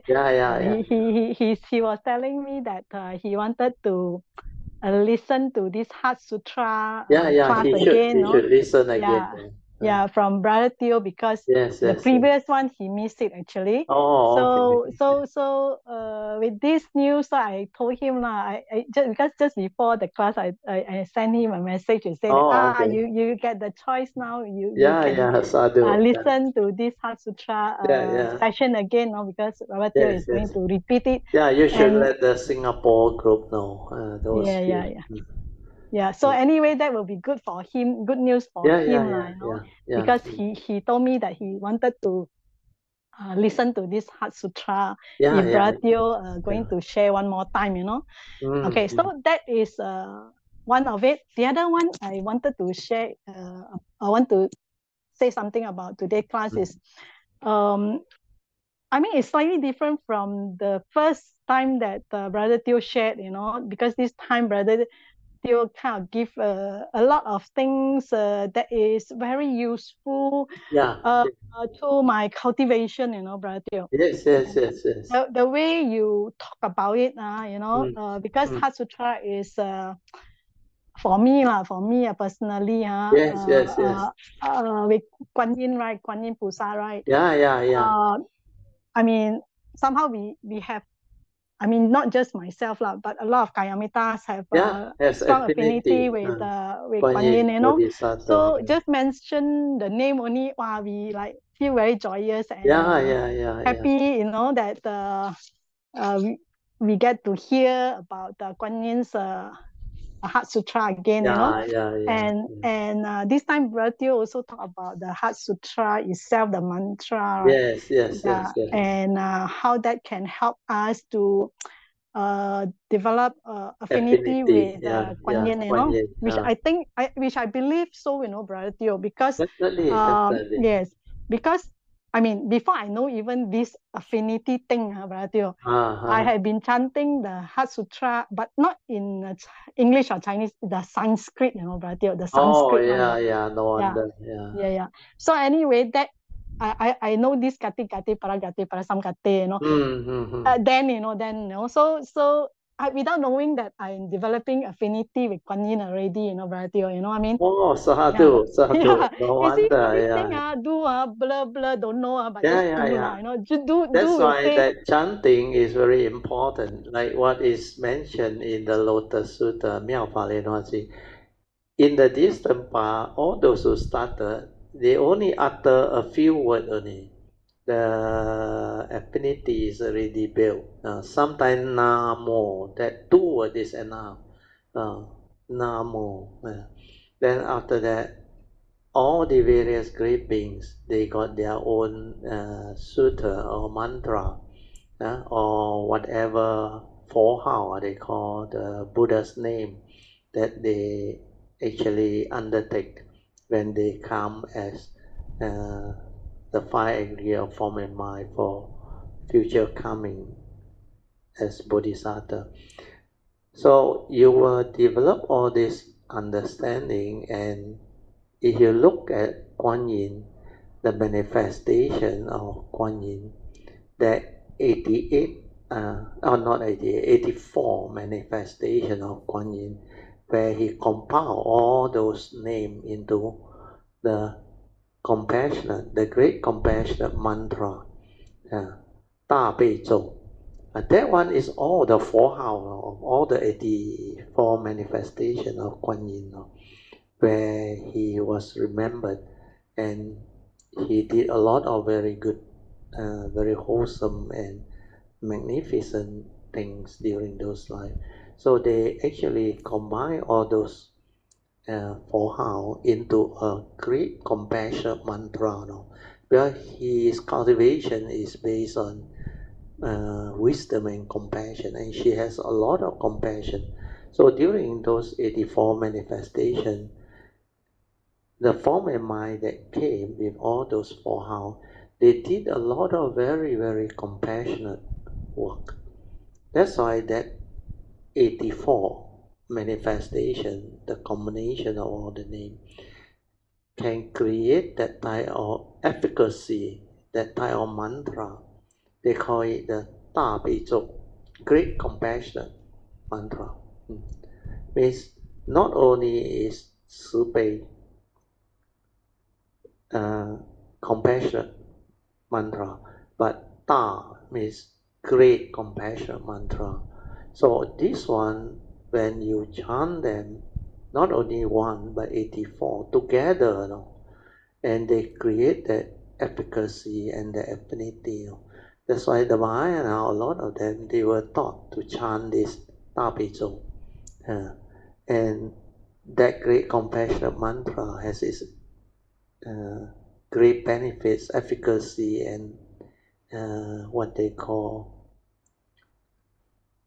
special quality to actually help cultivate all the way and benefit them. So understanding all this will lead to a lot of future great beings manifestation. Because like Kuan Yin, he can do that. Then he can come out with the Prajna Paramita Sutta on the Heart Sutta itself. Then there is a mantra for the Heart Sutta itself also. Then he also come out with the Om Mani Padme Hum, you remember? That one also a very powerful one. Then whoever chant upon her forehead, Namo Kuan Si Yin Pusa, or Kuan Yin Pusa, Kuan Yin Pusa, Kuan Yin Pusa, Kuan Yin Pusa.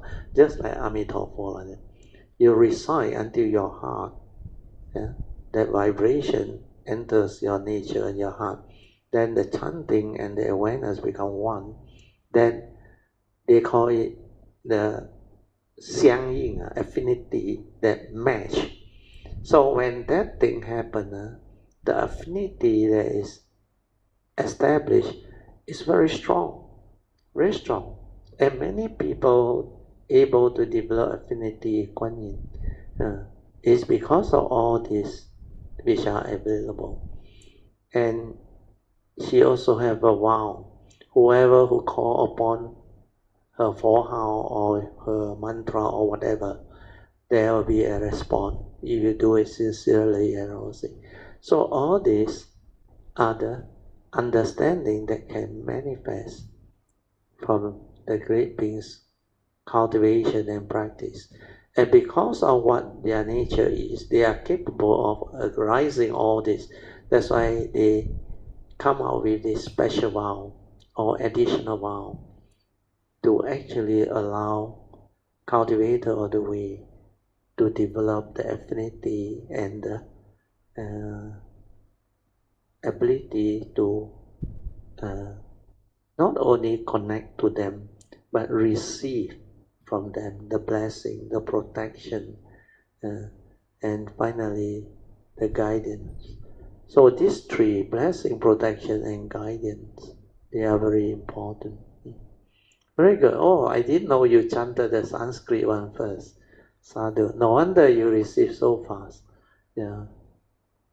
Yeah, actually, I also don't know in the past, just do it, faith, do it. Means Not to in your expect past life, anything. you must have chanted it before. Otherwise, this life you come, you cannot encounter it and chant it on. Yeah. Gate, gate, paragate, parasam gate, bohi soha. That one I also have this life. The moment I heard that one, I attracted to it, and I know what that thing is.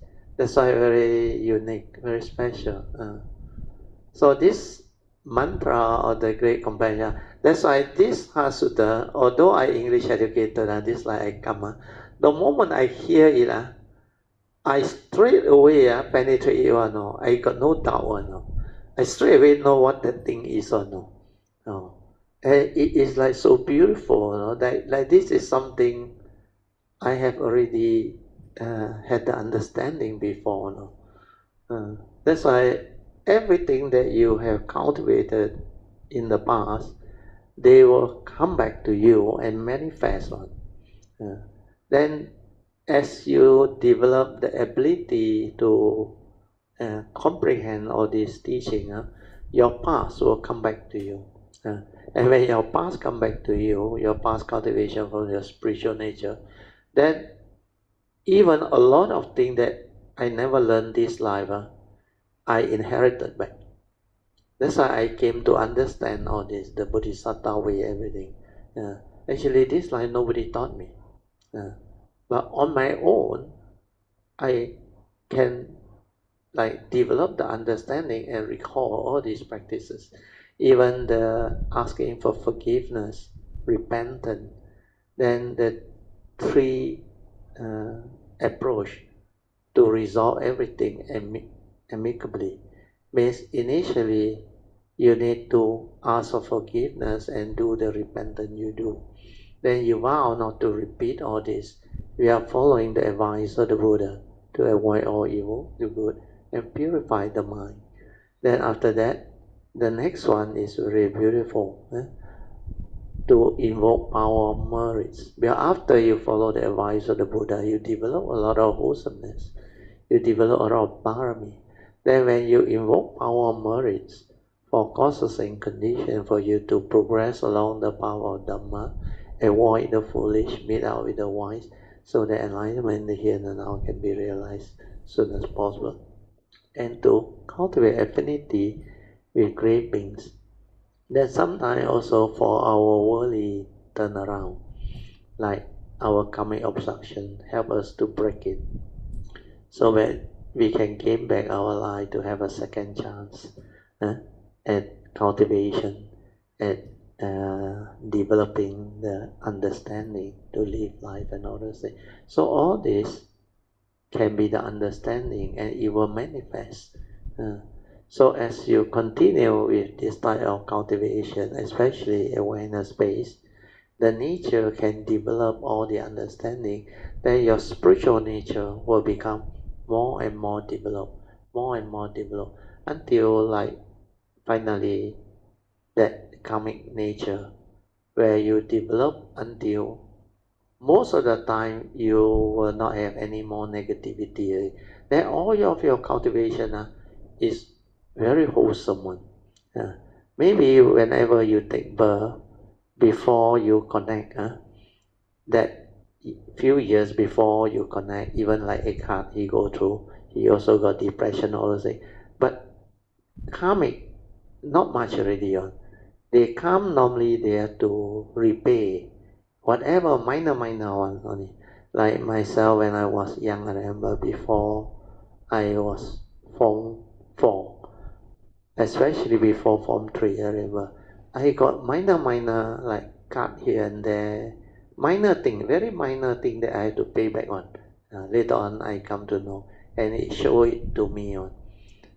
So after that, the nature inside, the Bodhi-mind, it will be activated by itself.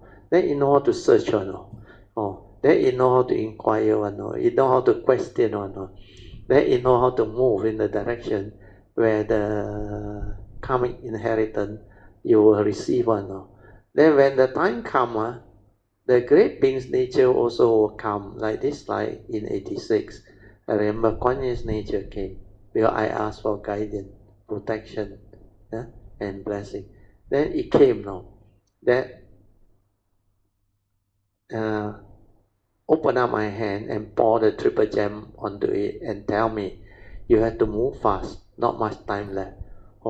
Then after that, when I woke up from that, it's like before I woke up, that message came. Very vivid one, very clear and colorful. Then when I woke up, not really woke up, toward the awareness, I actually like woke up. But straight away, inside my heart area, I knew it was Kuan Yin, I pay respect and thank God. Then from there, the message taken on, and I go all out. That's like full time, 86 to 89. When I started doing that, the teacher come, the guide come, the book come, everything fall into place. Then after that, after 89, the rest is history. Then I move. Then later on, the year 2008, Maitreya came. Again, another phase. So all this are important understanding for you all, especially pushing you all. Later on, you all will understand. You can also develop all this understanding, and you also can manifest the great being's nature later on to receive all this. Then you can also move in that direction. Then whatever I share with you all now, all recorded in the our website and all those things. Later on, as you all progress, you all will understand it deeper and deeper and deeper. And these are the what they call experiences of great beings that are very useful and very important for cultivator of the way, who go this way to develop the understanding. Because all this type of understanding, you cannot record it in the books or what one. or whatever website or what. Because like I explained to you all, even Bodhisattva like us or great beings like us, when we come, one life, how long can we live? Like this time, maybe 80 or 80 plus, I don't know. Then what happened is, at the age of 35, I connect. Then I consider fast already, because my last guy came around that time after I connect. Then he showed me the gateway, and I moved very fast ahead of time. But I had to wait for causes and conditions. I also had to wait for 15 years, which is the period. But it actually benefited you all. Because during this period, I transformed on my own and developed the stability of it. So that when I came out to share in 2004, I was completely ready. Completely ready. That's why that sharing initially, I cannot go the pace that I want to go, like what is mentioned by Sakyamuni in the Lotus Sutta. He had to start off with the provisional teaching, the Theravada traditional provisional teaching, which was what I did. I had to reverse the understanding to share. But initially I thought people need the Dhamma. Then I realized hardly anybody understand. Then I reverse it and share the essential Dhamma, the basic Dhamma. Then from there, I move on to teaching them how to link all the essential Dhamma into a proper understanding to cultivate the provisional teaching, means mindfulness, awareness. Yeah. But without going into the pure awareness nature, the Bodhisattva way, the stabilizing all those. And that one, it took me quite a while. 2004 until I think 2016 or 1, where the Bodhisattva way came out only, I start sharing the pure awareness nature thing. Before that, I can't. Actually, for about 12 to 13 years, 2004 until 2016, I cannot share all those. But it is the way things are, the way nature is. So all this, they will manifest. So what I'm trying to explain to you is, even Bodhisattva and great beings, like what I went through, whatever I have, I can only share them during this period where I managed to come out to develop the sharing. So the first phase from 2004 until 2016 already over. Then 2017, remember, the website came out. 2016 onward, I actually shared the Bodhisattva way. This is the supreme vehicle teaching already. So this phase, let's say I continue, maybe until 80 or 85, another 15 years. After that, I cannot share anymore. Then this type of teaching, no more. Then even if you were to check now on the website or whatever, can you find another teaching that is of this nature? You can't. Very far, very rare indeed, very, very rare. So this type of understanding of the cultivation of the Bodhisattva way, apart from the Mahayana Sutra teaching like Lotus Sutta, Alpha Lianhua Jing, all those things, but what happened in between? Just like the Heart Sutta, the Lotus Sutta, the Sutta actually are meant for great beings because they are for the enlightened beings, the great beings. When they read, they understand. But what happened in between? There is a lot of things, which only those cultivators of the Vedic beings who went through that one can share with you, like what I share with you all recently, the past few years, the phase 1 and phase 2, especially after 2016 onward. This is based on my understanding. Then this one, because one lifetime, how much can you share? And it depends on the civilization, the causes and conditions at that time, and all the cultivator of the ways affinity, your parami, your karmic and all those things. So this is what I want you all to understand. Everyone is different, everyone is unique, every great being is unique, every Sammasambuddha is unique. So all this understanding, when you have, you can develop your own as you cultivate and walk this path. Then you can also contribute like the rest, just like my nature. When I have this unique ability, Maitreya came and request, and I share. So all this, they can be developed, unfold, and share. So these are the understanding that Kalyamita should actually receive out of whatever years of sharing that my nature can have with you all. Then you all make the adhitan, affirmation also, to have all this understanding, life after life, whenever you arise or you choose to arise. And then this thing can continue. The Bodhi mind can actually receive them and continue. So this life understanding is very important. You must contemplate, reflect until very clear, then develop the affinity through the affirmation and all those things. Then determine to continue to enable this understanding to arise life after life whenever this nature of yours choose to come or have to come. Then later on is all choose to come. Then you can plan your arising, your coming, your whatever cultivation. All this can be actually evolved and developed. Everyone is different, like I say. The individual, they can manifest their own and develop their own. Okay, Pujeng, very good, Sadhu, for creating this condition for this to be shared.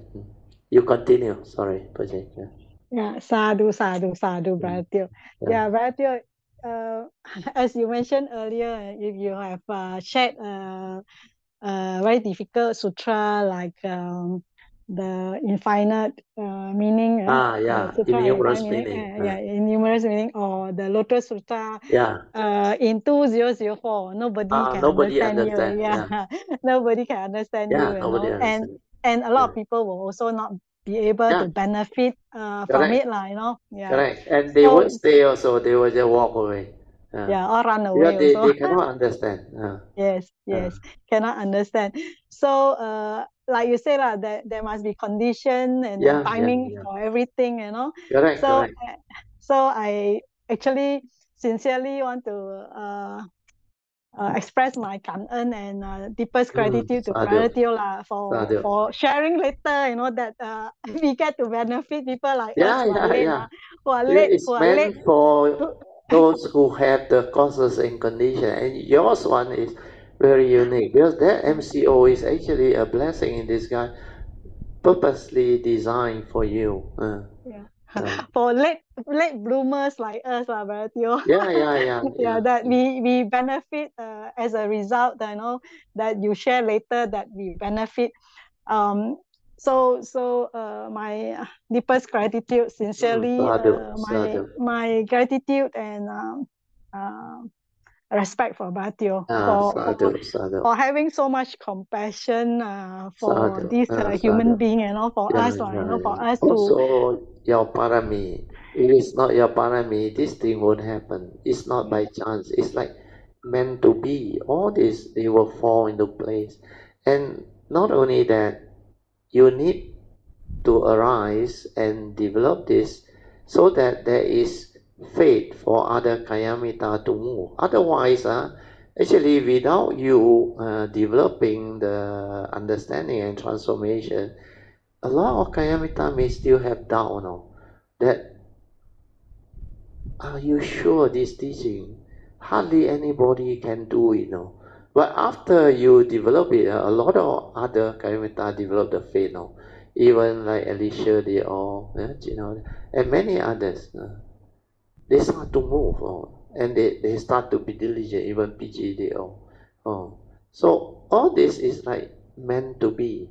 Then later on, if I'm not wrong, the next retreat this year, which we may have sometime, I think, in the middle of the year after our Wutai-san trip, when we come back, it could be July or August, but most likely August.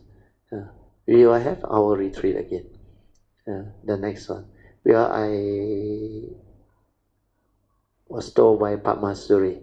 He said the temple area, they will finish what they need to do normally by June.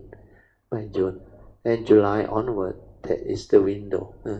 So our previous one, immediately after the 8 months retreat, remember, we went for the August one in 2022.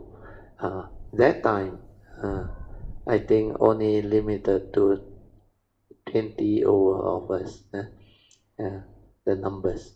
Then of course, there are some who towards the end develop colleague have to go back, then we have to continue with the Zoom. But nevertheless, it was beautiful retreat. Then last year was the best. Last year I predicted a lot of things will happen, and actually that retreat helped a lot of people. Even yesterday, not yesterday, was it yesterday? Christy on Friday. The Christy is that Jared told me, he said, "Bertil, that retreat very good. His understanding also developed. He also changed." So not only this few, in fact, many who attended, they came and talked to me. It's so different. The sharing is so different. So all this is meant to be. So watch out for the next one. The next retreat tentatively is this year, July or August. Okay? Yes, thank you, Bertil. August will be very good for me as well. August, okay. Yes, I'll yes, make yes, a note, Yes, Because August Sri will be An good for and me. Mi Fong also going to US to visit the daughter in, I think, June and July. So August, I think, is a good month for most Kayamita. Yes, Good. yes, I think so. Yes, because Yeah, August, August. August will be good. So May we have spiritual retreat, spiritual trip, and then August will be a good time for Cameron. And this August retreat, many of you will become different again, because the understanding is already different again, and Kayamita consciousness also different again. So as the years goes by, our retreat will be very different, very different. Year to year, you can see the changes, the approach, the question, the sharing, all different. It will just evolve by itself. As cultivator of the way progress, my nature will know, and it will start to share all those understanding that is needed during that time. Then all this will come out and manifest. Then all the short video will benefit more and more people, more and more people. Yes, Bertil, in fact, there's a lot of things that I like to share. In fact, the video also very good, the recent videos. I also share with my sister that she must listen to it, so that she develop the real understanding, Bertil, But today I want to share about my daily mindfulness.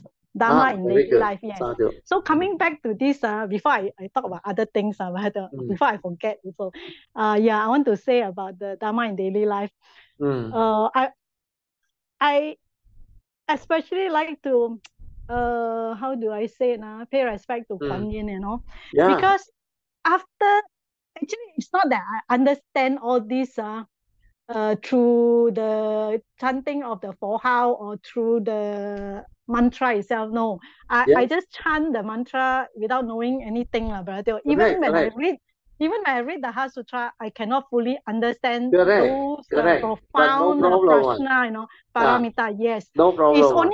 It's only after I connect and Brother Teo explanation that I can understand them, Yes. And even understanding is the second turning, Brother Teo. It's not the penetrative understanding unless you have the direct seeing and you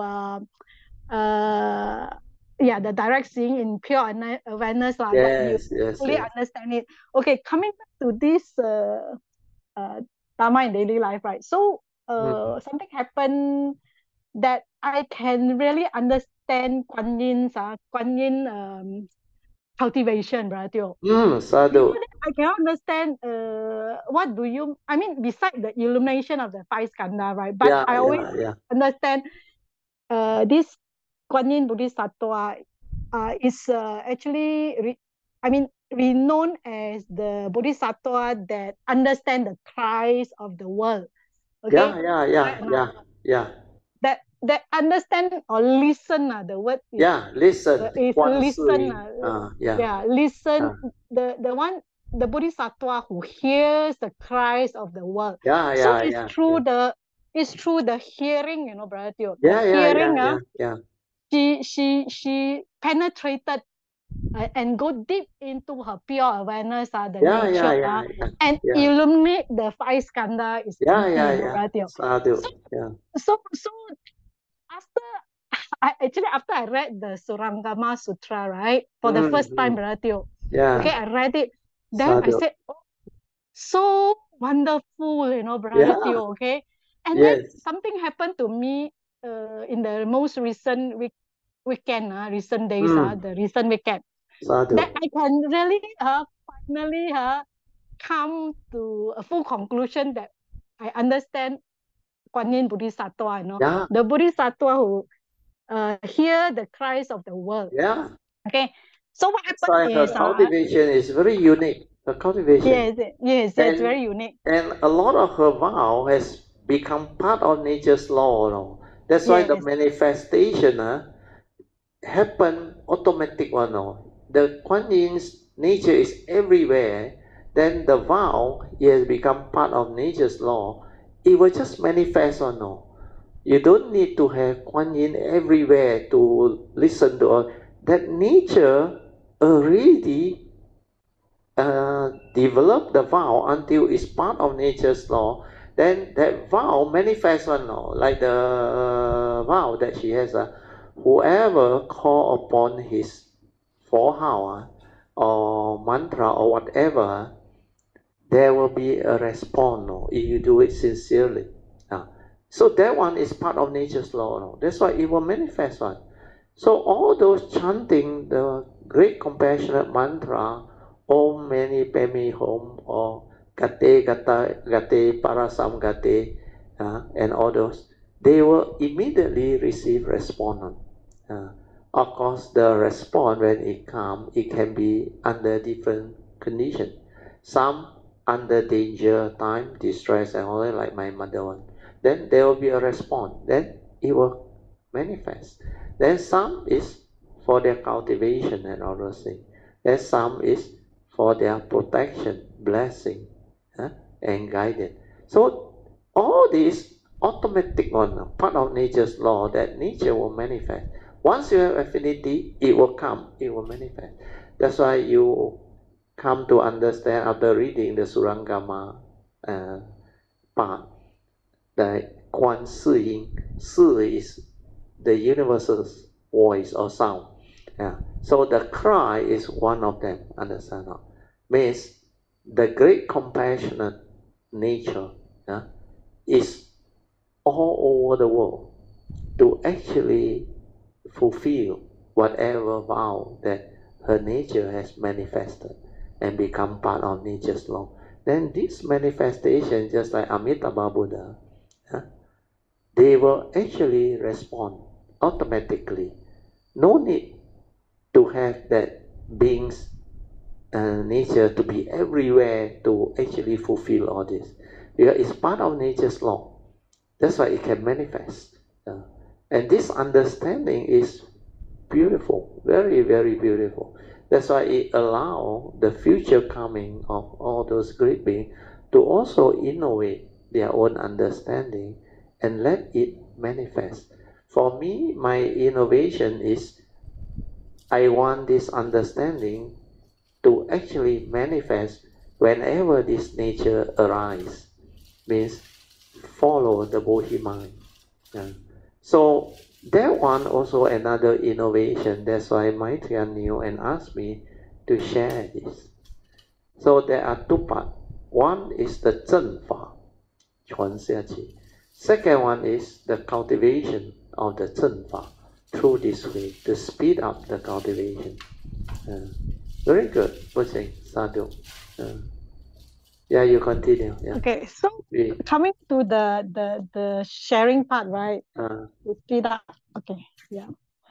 So mine is not as great as the Kuan Yin, but it gave me the opportunity to understand how Kuan Yin ability using the hearing you know, to go into the nature. Okay. Yes. So is I had this encounter at home. I won't mention the name of the person, but it was one evening at night.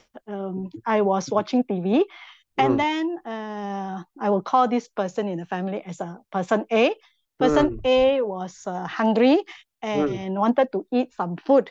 So told me any food at home that this person can eat. So I said, yeah, I have. So I stopped watching the TV. I went to the kitchen and I helped to cook. I mean, heat up the food, because the food is in the fridge. So I took it out and heat up. Then this person got angry, got angry because tell me off, right? Tell me off. Why you don't use a microwave oven? It's faster. A few minutes done already. I use the stove, I have to wait very long. Cannot wait, very impatient and angry already. So you see, I only hear, Brother Theo. I only hear and go straight into my nature. I don't have any. I was very calm. Nothing happened. Just go into my nature, and then I continue doing the job. And then before I knew it, it's already done and put on the table. And actually, Brother Theo, I can feel the energy of the negativity, Brother Theo. Correct.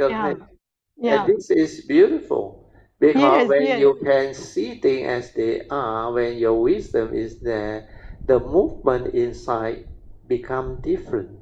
That's why it's not the usual movement already. You will come to that realization. And this is beautiful. Yes. So it was like so beautiful for me that I can even understand the great being Kuan Yin, how the hearing can help living beings in the future in the Dharma ending age. Correct. And this is a very powerful to help to awaken living beings in the Dharma ending age. So it was so beautiful for me. So for me, I just do what I need to do and just get it done, very quickly. Within 10 minutes, Brother Theo, is done. Yes, it's not as fast. It's not as fast as a microwave. 1 or 2 minutes, you get it done, but because it's much better than the microwave. Yes, my wife also like to steam up things using the steamer. We do away the microwave. Actually, my brother brought me a microwave, very expensive one at that time, 20 over years ago, cost him 2,000.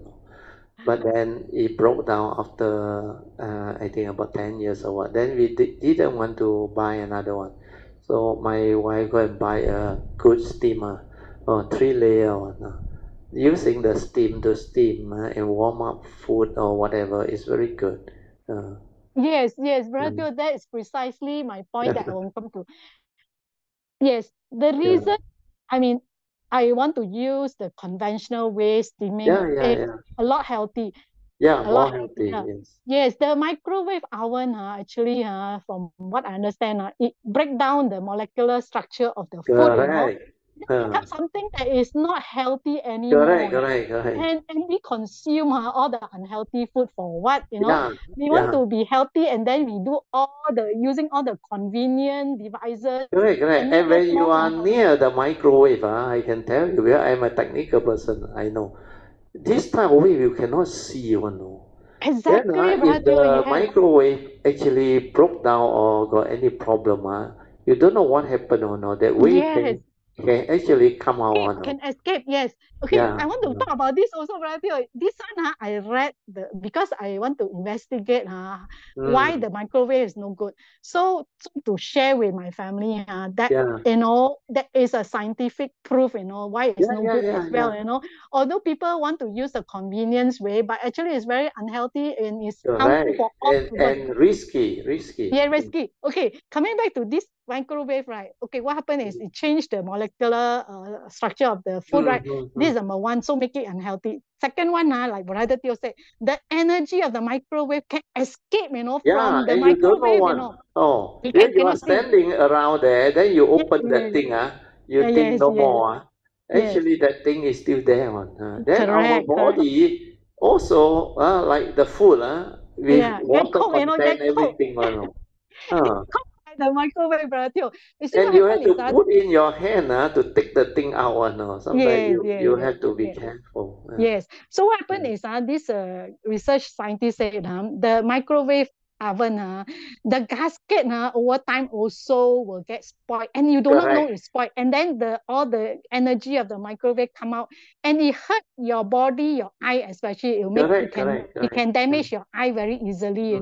So you also cannot see, like Brother Teo said, it's invisible. The wave is invisible. The energy is invisible. You cannot. And then when you immediately the bell rang, right? Then you go and collect the food. You put your hand in. Your hand is being poked. Your cell is being poked as well. So it's extremely harmful, Brother Teo. Like I don't really like to use it.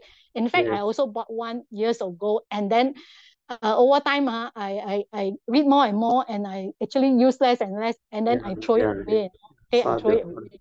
So after that, I do not want to buy any more of that, and it is just not helpful, Brother Teo. It hurts you and then injures you. We need to end soon, summarize, and we conclude. Okay. Next time, maybe when we have time, we share again. You conclude. So for that reason, I don't advocate using the microwave oven. But anyway, my point is about this Guan Yin sharing is so wonderful and so helpful, that I understand it much better now after reading the Surangama Sutra and listening, especially listening to Brother Teo Dharma sharing the Heart Sutra and all the other sutras, that Brother Teo shared. So I have a lot of respect and gratitude for Brother Teo. Thank you very much, Brother Teo, for your compassion for all of us. Thank you very much. Thank you. Okay, let us rejoice. Sadhu, sadhu, sadhu. Very good. So you will conclude and end by reciting the closing puja. Akasata Chebumata Devanaga Mahindika Punyang Tang Anumoditwa Chirang Rakantu Loka Sasana Ettavata Chamehi Sampadan Punya Sampadan Sabbe Deva Anumodantu Sabba Sampati Siddhya Idang me nyatinang hotu sukita hontu nyateyo. Idang me nyatinang hotu sukita hontu nyateyo. Idang me nyatinang hotu sukita hontu nyateyo. Devo vasatakalena sasa sampati hetocha vito bhavatu lokocha Raja Bhavatu Dhammiko Imina Punyang Kamina Mame Bala Samagamo Sattang Samagamo Hotu Yawa Nivana Patiya Sadhu Sadhu Sadhu. Okay, let's now pay respect mindfully to Lord Buddha, Kuan Yin Bodhisattva, and all the worthy ones. Then we shall end the whole Zoom session. Sadhu to all. Thank you.